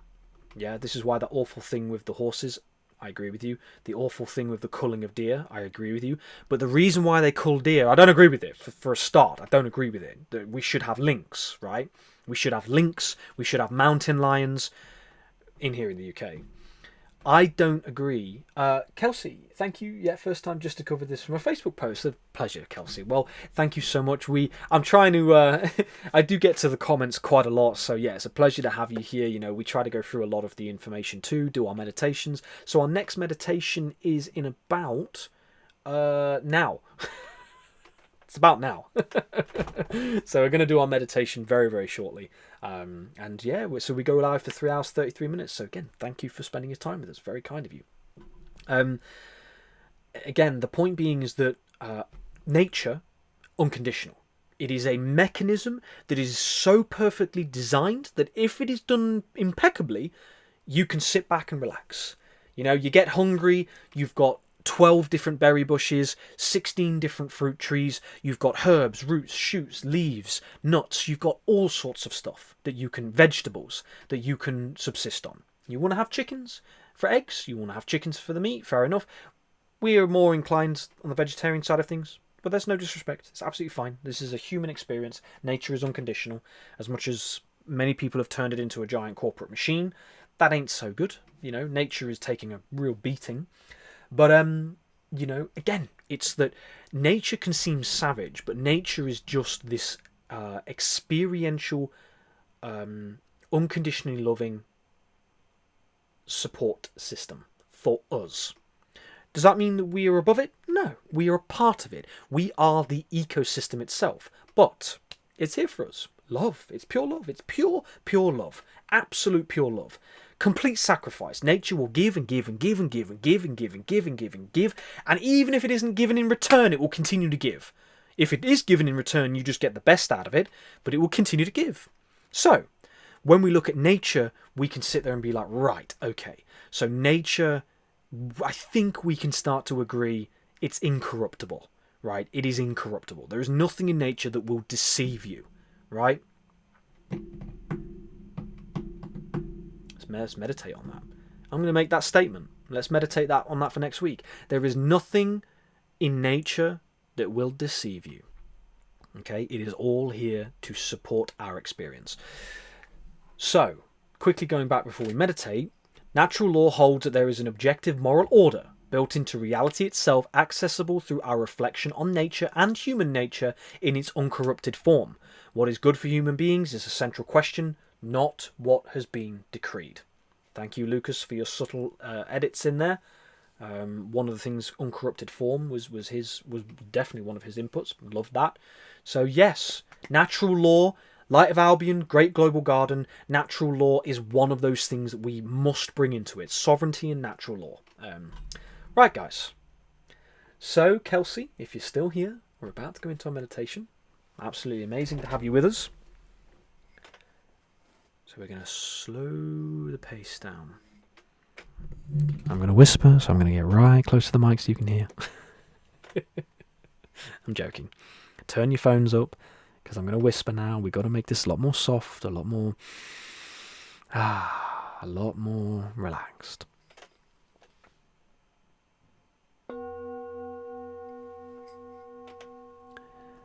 Beautiful comment, Joie de vie. I like the idea that humans are symbiotic with the ecosystem. Nature doesn't need us. That's the whole point. Because nature is giving us the opportunity to completely be at peace. Right? Nature is purely saying, I love you so much, you can relax. I'll grow the food for you. I'll clean the water for you. I'll clean the air for you. I love you that much. Relax. Enjoy the sun. Contemplate on creation. Make some babies. You know, create life. I want to watch you creating life. That's what nature says. That's what the oak trees, the apple trees, that's what it's all telling you. It's all saying to you, you are loved by me and the Creator. Whatever that format is for you. Bit loud, sorry.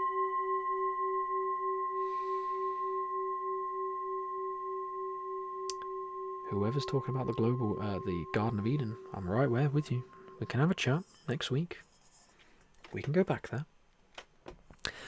Okay. Take a nice deep breath in. And as you breathe out, just relax.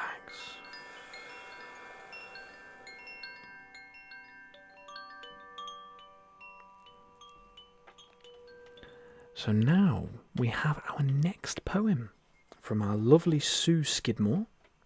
Thank you, Sue, for your lovely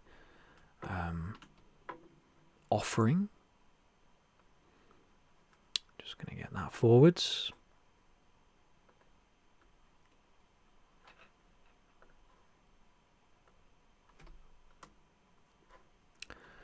So this is from Thich Nhat Hanh.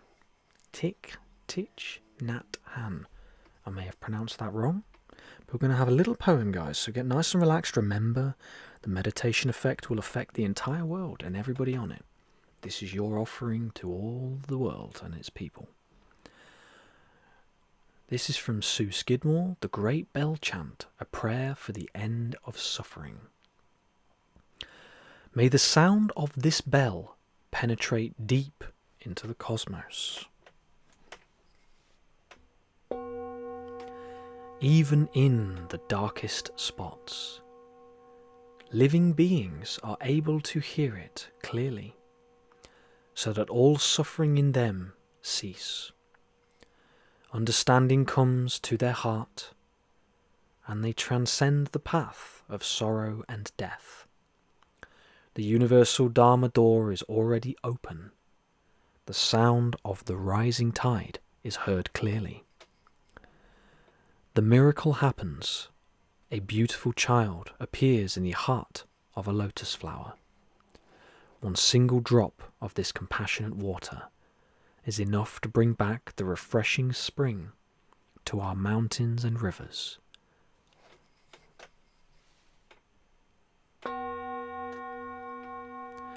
Listening to the bell, I feel the afflictions in me begin to dissolve. My mind calm, my body relaxed. A smile is born on my lips.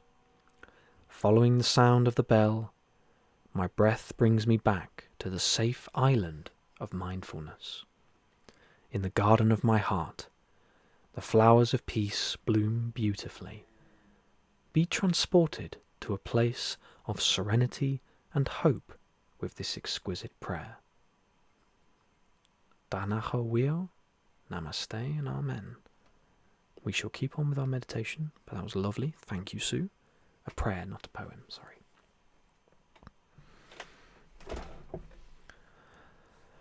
So remember, bring yourself into this present moment. Take a nice deep breath in. And as you breathe out, just allow your shoulders to relax. Allow your jaw to relax. Give your body permission to relax.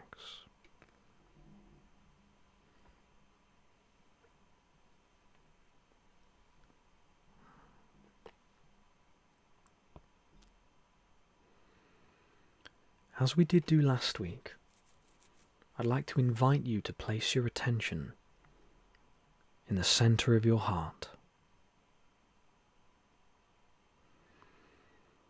Your heart is one muscle, one pump, whole and complete. It generates a toroidal field, a donut-type electromagnetic field which emanates from the very center of your electric being, your energetic being. See this field expanding in a golden light out from your heart, out of the room you're in, out of the town, city or village. See it expanding beyond your country and your lands. to eventually encompass the entire earth.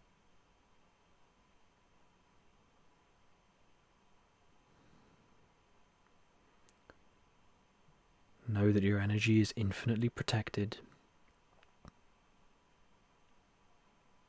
You are all that is.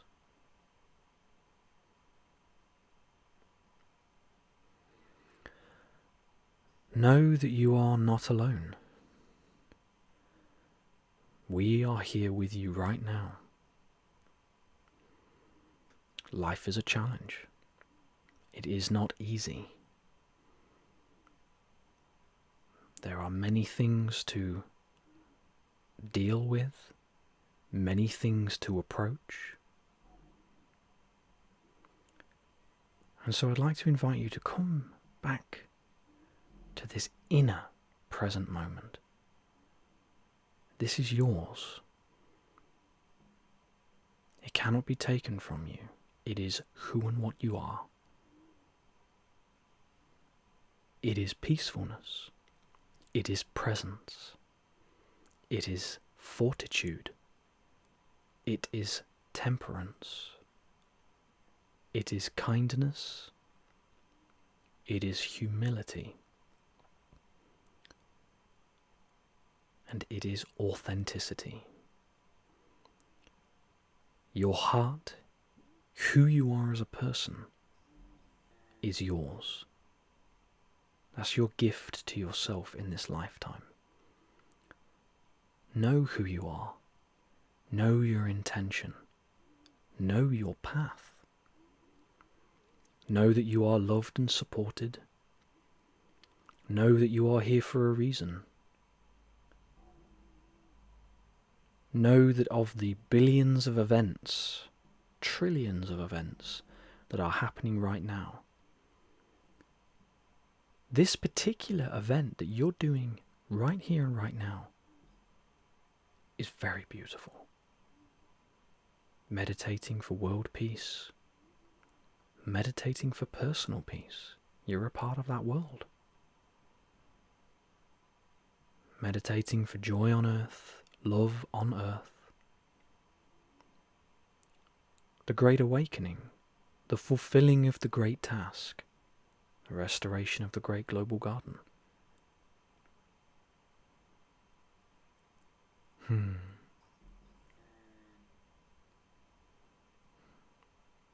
that lovely? The great global garden, the Garden of Eden restored in our day and age. We can do this. You and I, together. We can unify our intentions. Bring peace and love to all people who need it, who desire it, who deserve it.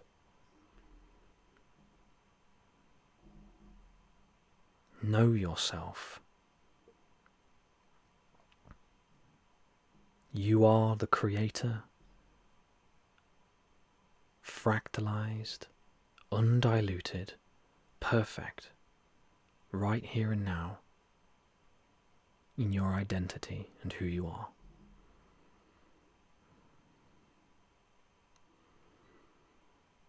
May we fulfill the task we have come here to do. Danachawio, Great Spirit, I love you all. Namaste, Amen. Take these moments now for yourself.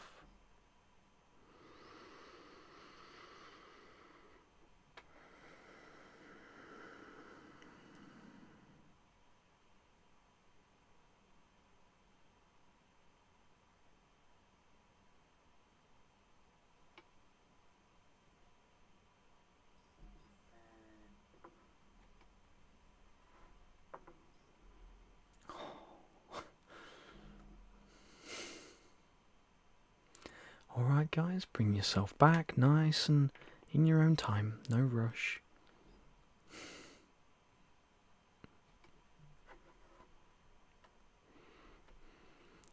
Please feel free to share one thing you're grateful for, one thing that came to you. Sean, that's an extremely kind comment, my friend. I don't take that lightly. Alright guys, when you're ready, as I say, please feel free to share anything you're grateful for, anything that came to you. Sean, that's an incredibly lovely comment for you to say. Very thoughtful. I appreciate that very much. That's humbling, my friend. I don't take those words lightly. You know, David is a beautiful soul. You know, and so I'm again very thoughtful of you. Sean says, as of today, I've officially decided you are truly David's gifted replacement. You have a beautiful light and a beautiful soul.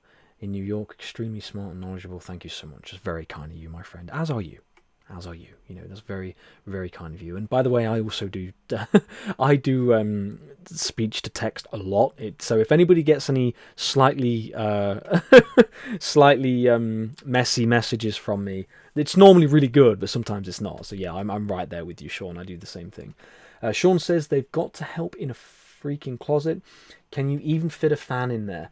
Drinking a hot drink on... Sean, that's really funny, my friend. Sean says, today's my first Sunday with you. I couldn't get on board until now. I feel, oh, don't be silly. Listen, honestly, divine timing, my friend. You being here, right now is, it's chef's kiss. It's perfect. You know, it's truthfully, my friend, it's wonderful. You know, it's Anika, also, if you don't mind me saying Anika, it's Anika's first time. Another wonderful soul who's been here is their first time. So trust me, my friend, it's a pleasure to have you here. But it's really funny you say that. Yeah, this is a... I won't turn the camera around because my bed is my library, my closet, my sleeping place, my office, my meditation chamber. Look, I'm eternally grateful. You know, there are people in the world who don't have a roof over their head. You know, the universe has always looked after me. You know, my mother has looked after me. A lovely, you know, all of you who have given lovely donations. You're keeping me going. You know that there will come a time when I'm back on my own feet properly. Back on my own feet. I say, look, I've sacrificed. I've given up everything because I knew this was the path to walk a long time ago. You know, so it's my own doing. I take full accountability and responsibility. So. You know, I like I say, Sean, it's you know, it's funny. You know, it's warm here, it's cozy. You know, it's where we are. So, Mum says you're just a hobbit. Mum says you're just a hobbit, James. Yeah, I am. I'm Bilbo in this old cottage. So yeah, like I say, Sean, you know, people have joined over time, and the fact you're here now, pleasure, my friend. Very, very nice comments from you. Suzanne says, yes, tiny room for you, James. Anika says, thank you, James. And all of us here for allowing me to feel part of the one. Oh, absolutely, Anika. And so, Sean, Anika, as far as I'm concerned, should you want this to be your community for us to keep doing the lives, we're here every Sunday. Join us. You know, you're welcomed with open arms. Absolutely. Soul Coach Suzanne says, welcome, Sean and everyone. And I understand, James, trust me, and a Hobbit house is just perfect. Absolutely. Jay Parsons says, I appreciate this meditation. It's my favourite type. Lovely. Thank you, Jay. Jay, do I remember you saying, were you the individual that says about the golden sphere from the heart? And he says, I get replaced with books sometimes. Yeah, it's true. I can't show you. It's not, I don't live like this, right? Like, I can't show you because it's not how I live. When I do go to bed, I either pile it up on the side, so there's a nice clean side for me to sleep on, or I put them on my chair. But there's not enough room for another bookcase. I used to have, you know, I've lived all over the place, so I used to have bookcases and things, but that's really funny. So I've got to do what I've got to do, you know, we got to do what we do, that's it. I can't complain about it. So where I'm at, universe, as it's doing, it'll do it. It'll get us where we need to go.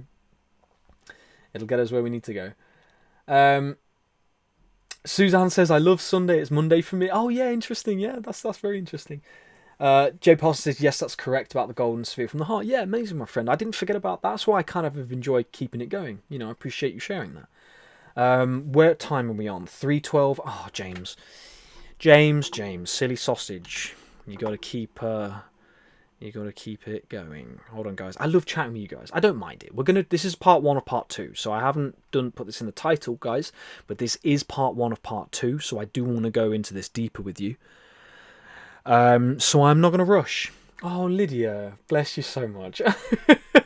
Lydia, that's really kind of you. So Lydia with a $20 donation, you have a great attitude. That's really sweet of you, Lydia. Thank you so much. Look, it's, you know, for that reason, you know, your lovely, kind generosity is really is really sweet, you know. Thank you so much. That's massive help to me. Really appreciate it very much. It's very kind. Thank you so much. Tree Dog says, sounds like Brizzy. That's funny, Tree Dog. Well, you know, look, it is what it is.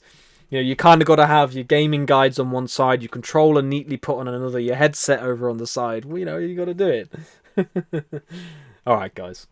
Bradeen says, I'm a hobbit too. I've always seen us in the Shire. Absolutely. Well, you know, it's a good representation, you know. Even better than the Shire. The Shire was beautiful, but what we're talking about is even more beautiful than the Shire, if that's even possible, you know. Love you guys. I want to sit and chat with you, but I want to finish these bits here. So let's go into... We'll get to where we were, and then we can, you know, we can come back. Present, full monitor, because we want to go back to David too. This quote, beautiful. So sorry guys if you've just tuned in. So we did go through these first 4 already. Nature is a messenger. Natural law is the idea of a certain moral and legal principle, etc., etc. Natural law holds that there is an objective moral order built into reality itself, accessible through the reflection on nature and human nature, etc. And then the next quote, the light of reason is placed by nature in every man, woman and child to guide them in their acts towards their end. Love that. Absolutely love that. You know, really beautiful. And joie de vivre, that's really kind of you. Bless you. That's really sweet of you, joie de vivre. Thank you. $10 donation. $10. Please get a new cable. That's really kind of you. I will. So next week I'll trial a new cable. The other one wasn't very good, so I had to send that one back. But I'll try and get a new cable. That's really sweet of you. Thank you so much. That's really nice. Soul Coach Suzanne says, keep these donations flowing to James, those of you that are able. Yes, we are in here together. Thank you so much, Suzanne. That's really kind of you. Thank you so much. And Sean says, thank you. I'm so glad I decided to watch you today. You are truly very uplifting. I appreciate you. Likewise, my friend. Amazing. Thanks for being here. Thanks for being here. Beautiful. You're very generous, guys. Thank you so much. So Aquinas, which I did research, if I'm not mistaken, he's a Christian philosopher. Sorry, guys. I like to be on point with my information. Like I say, it was quite a bit to get things forward. But a beautiful quote. The light of reason is placed by nature in every man, woman, and child to guide them in their acts towards their end. It's very much similar to David's, hero's journey. These are things that we learn along the way. We have not been left alone or without in our world. The intelligence of nature demonstrates that law. There is a book of life written in the trees. So this is what I really feel. So natural law, we don't need a government, we don't need organisations, we don't need people of leaders or even religions. Nothing against religion, it's a part of understanding our world. But we don't need, that's the beauty of this. It'll tell you for you, That's the only reason why I say that. I mean that with love. Total love. Within it, we may find the full spectrum of guidelines which lead us back home. This is why I love the Native American philosophies, because they have a very Neil says, got to go. Much love. Sending app tonight. Thank you, Neil. We'll look forward to looking at that, my friend. Love you lots, my friend. Have a good night and sleep well. So, the Native American philosophies, looking at things like, otter represents woman medicine. Eagle represents spirit, hawk represents messenger, the bear is introspection. They would observe the habits and the patterns of nature, and they would take philosophical and cultural lessons from those creature beings, those animals. So a bear, when it goes into hibernate into the womb of the earth, the darkness, the cave of the earth, it's introspection, it's going within. You're going within your own womb, man or woman, your own heart. Your heart's the womb. You're going within and you're finding the answers you're seeking. So, what time are we at? 13. Do you know what, guys? I'm more inclined to go on to David's meditation now, because last time I didn't want to rush the end. But let me just see here. So we go from natural law. Who do we choose to be? Free will means we can pursue and choose a life of light-orientated behaviours, as well as anti-life or dark-orientated behaviours and character. Many people speak about our shadows and integrating those shadows. I would suggest that these shadows are unconscious, dualistic choices seeking reconciliation within ourselves. Right? Bear with me on that one. I would suggest that these shadows are unconscious, dualistic choices seeking reconciliation within ourselves.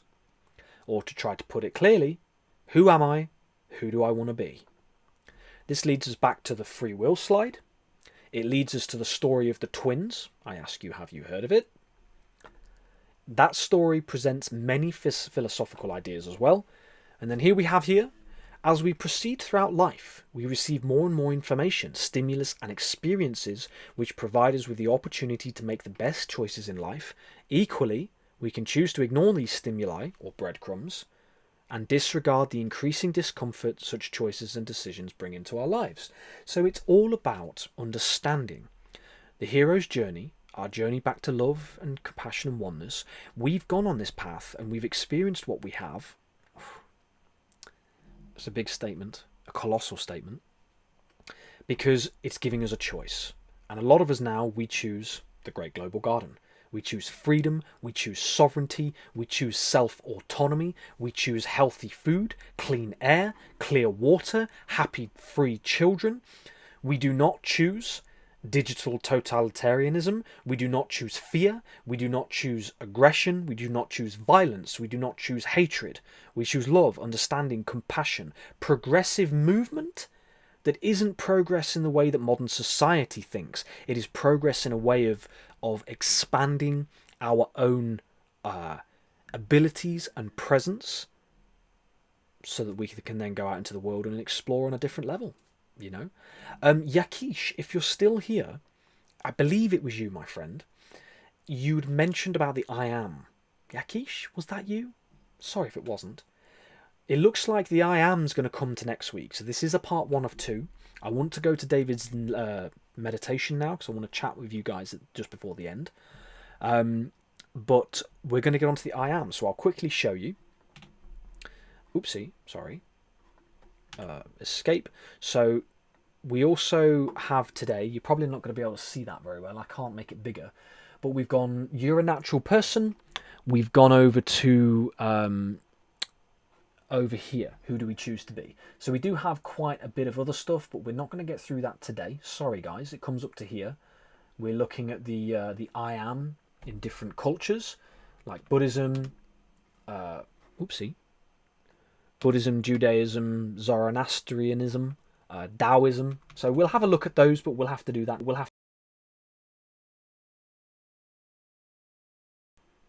Bless you, brother. So I need to make sure that I'm coming back here.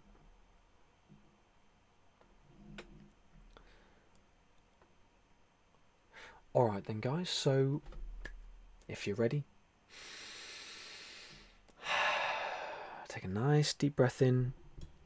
Get yourself relaxed. We're gonna close our live. So we'll say goodbye at the end. I really love chatting with you guys at the end. We'll start to close off our live. We'll spend this time with David. All right, I'll get out of the way, and let's go for it. This is what happens when you're at the end of something that people don't really see what it is yet. If you have a revolution, that kind of thing, you don't really find out about it until it actually happens, unless you're very astute and you can see the signs coming. But a lot of times these things happen spontaneously, and for most people, they're a huge surprise as one administration suddenly turns into something else. Okay? It can often be a huge surprise. A lot of people are not seeing where this is going. You probably are, because you're studying the same kind of data that I am. And we can help activate that timeline that we want right now. So let's do that together. Are you ready?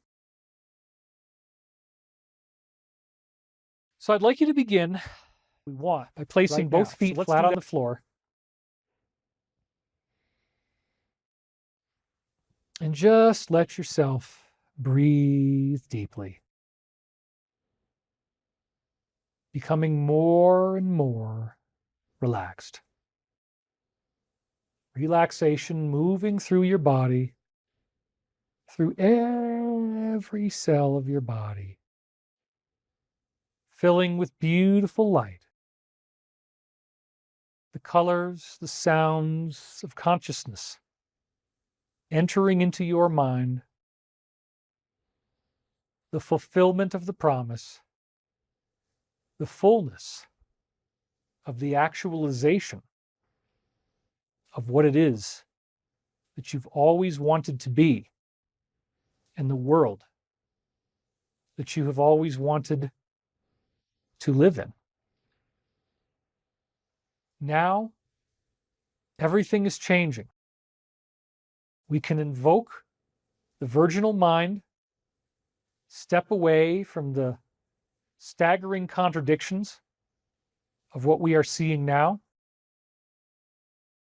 and step into the faith and the trust and the peace of where this is going, where our planet is taking us.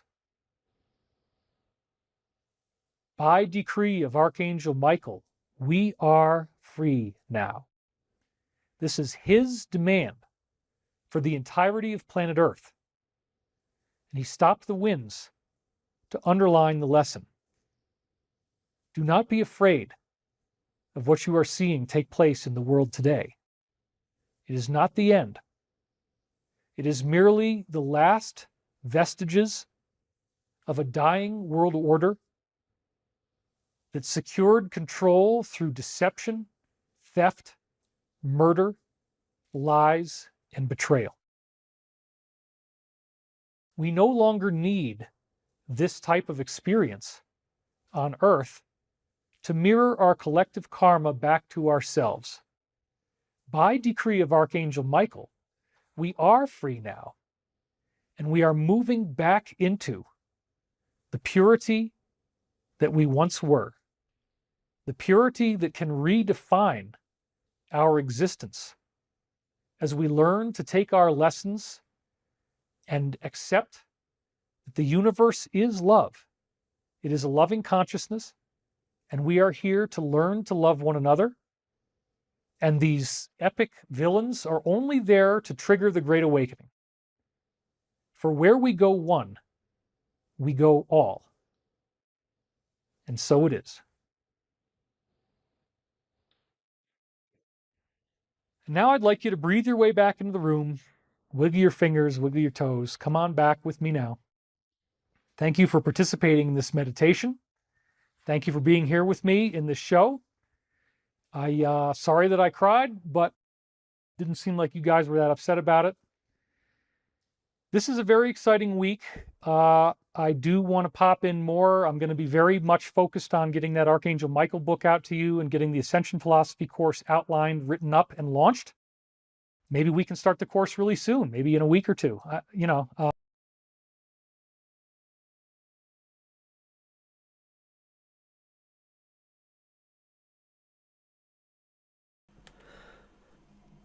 Alright then, guys.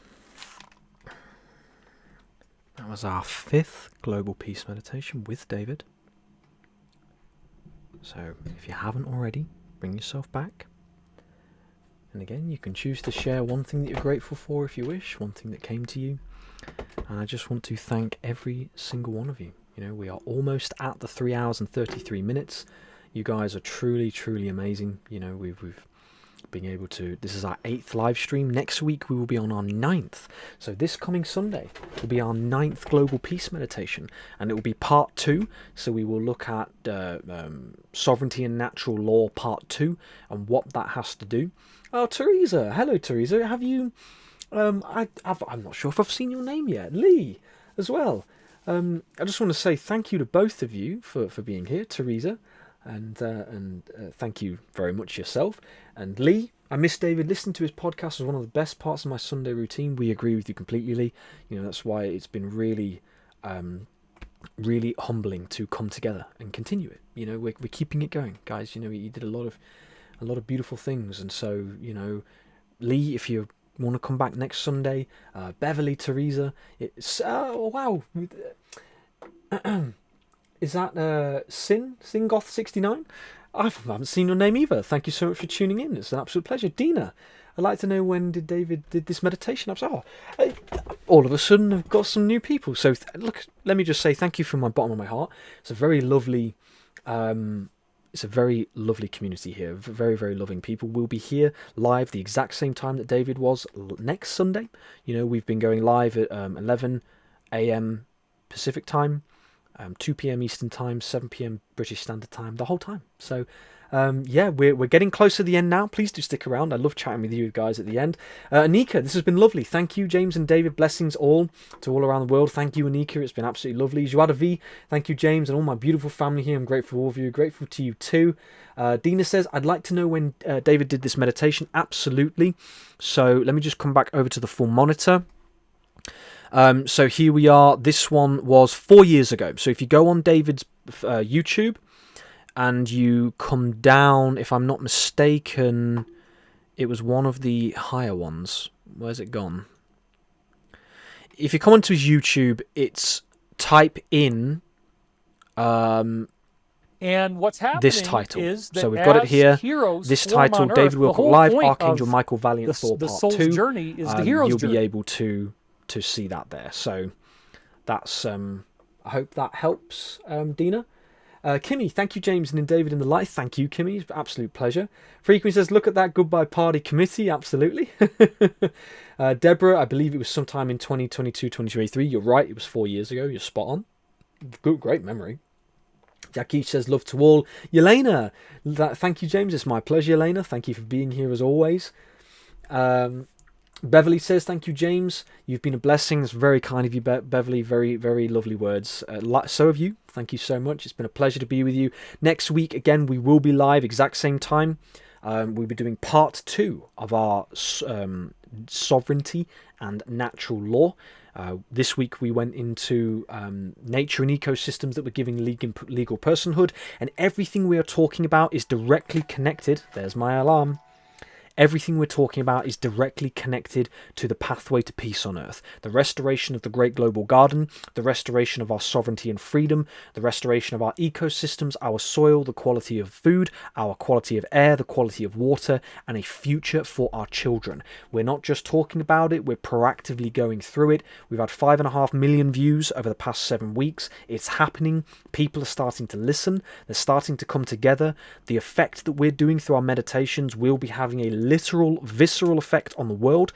You all have beautiful hearts and souls. It is a testament to David Wilcock, everything he was, 3 hours, 30 minutes and 30 seconds. It's a testament to his beautiful nature because you guys are exactly the same. You know, he gathered incredible people.